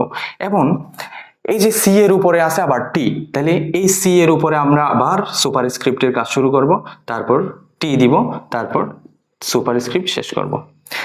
দেখো এটা একটু বুঝো, প্রথমে আই এর উপরে আছে সি, তাহলে সেজন্য আমরা সুপার স্ক্রিপ্ট দিয়ে সি দিছি। এই যে সি এর উপরে আছে আবার টি, সেজন্য সি এর পাশে আবার সুপার স্ক্রিপ্ট দিয়ে টি দিলাম। তাহলে এখন আমাদের সবগুলা টিডি শেষ লাস্টের রো। তাহলে আমরা টি আর শেষ করতে পারি। এরপর টেবিল ট্যাগ শেষ করব, TABLE টেবিল, তারপর বডি শেষ করব, তারপর HTML শেষ করব। ওকে, এই যে এই একটা টেবিল আমরা সলভ করলাম এতক্ষণ ধরে। এই টেবিলটা যদি তোমরা 2-3 বার প্র্যাকটিস করো, তাইলে তোমাদের আর কোনো সমস্যা হবে না। যত কঠিন টেবিলে আসুক না কেন, যত ডাটা দেখ না কেন, টেবিলের ভিতরে তোমরা সলভ করে ফেলতে পারবা। সো এই টেবিলটা একটু ভালো মতো সলভ করো। আমি তোমাদের গত 2 ঘন্টা ধরে অনেক কিছু পড়িয়েছি, তোমরা একটু মনোযোগ দিয়ে যে বিষয়গুলা তোমাদের খুব জটিল মনে হয়েছে সবগুলো আবার তোমরা কি করবা, নোট করার পর রিপিট করে আবার দেখে নিবা। সো আমার সম্পূর্ণ লেকচার জুড়ে আমি আজকে HTML অধ্যায়টা শেষ করছি। তোমরা ভালো থাকবা, নেক্সট ডে কোনো একটা ক্লাসে দেখা হবে ইনশাল্লাহ। আসসালামু আলাইকুম।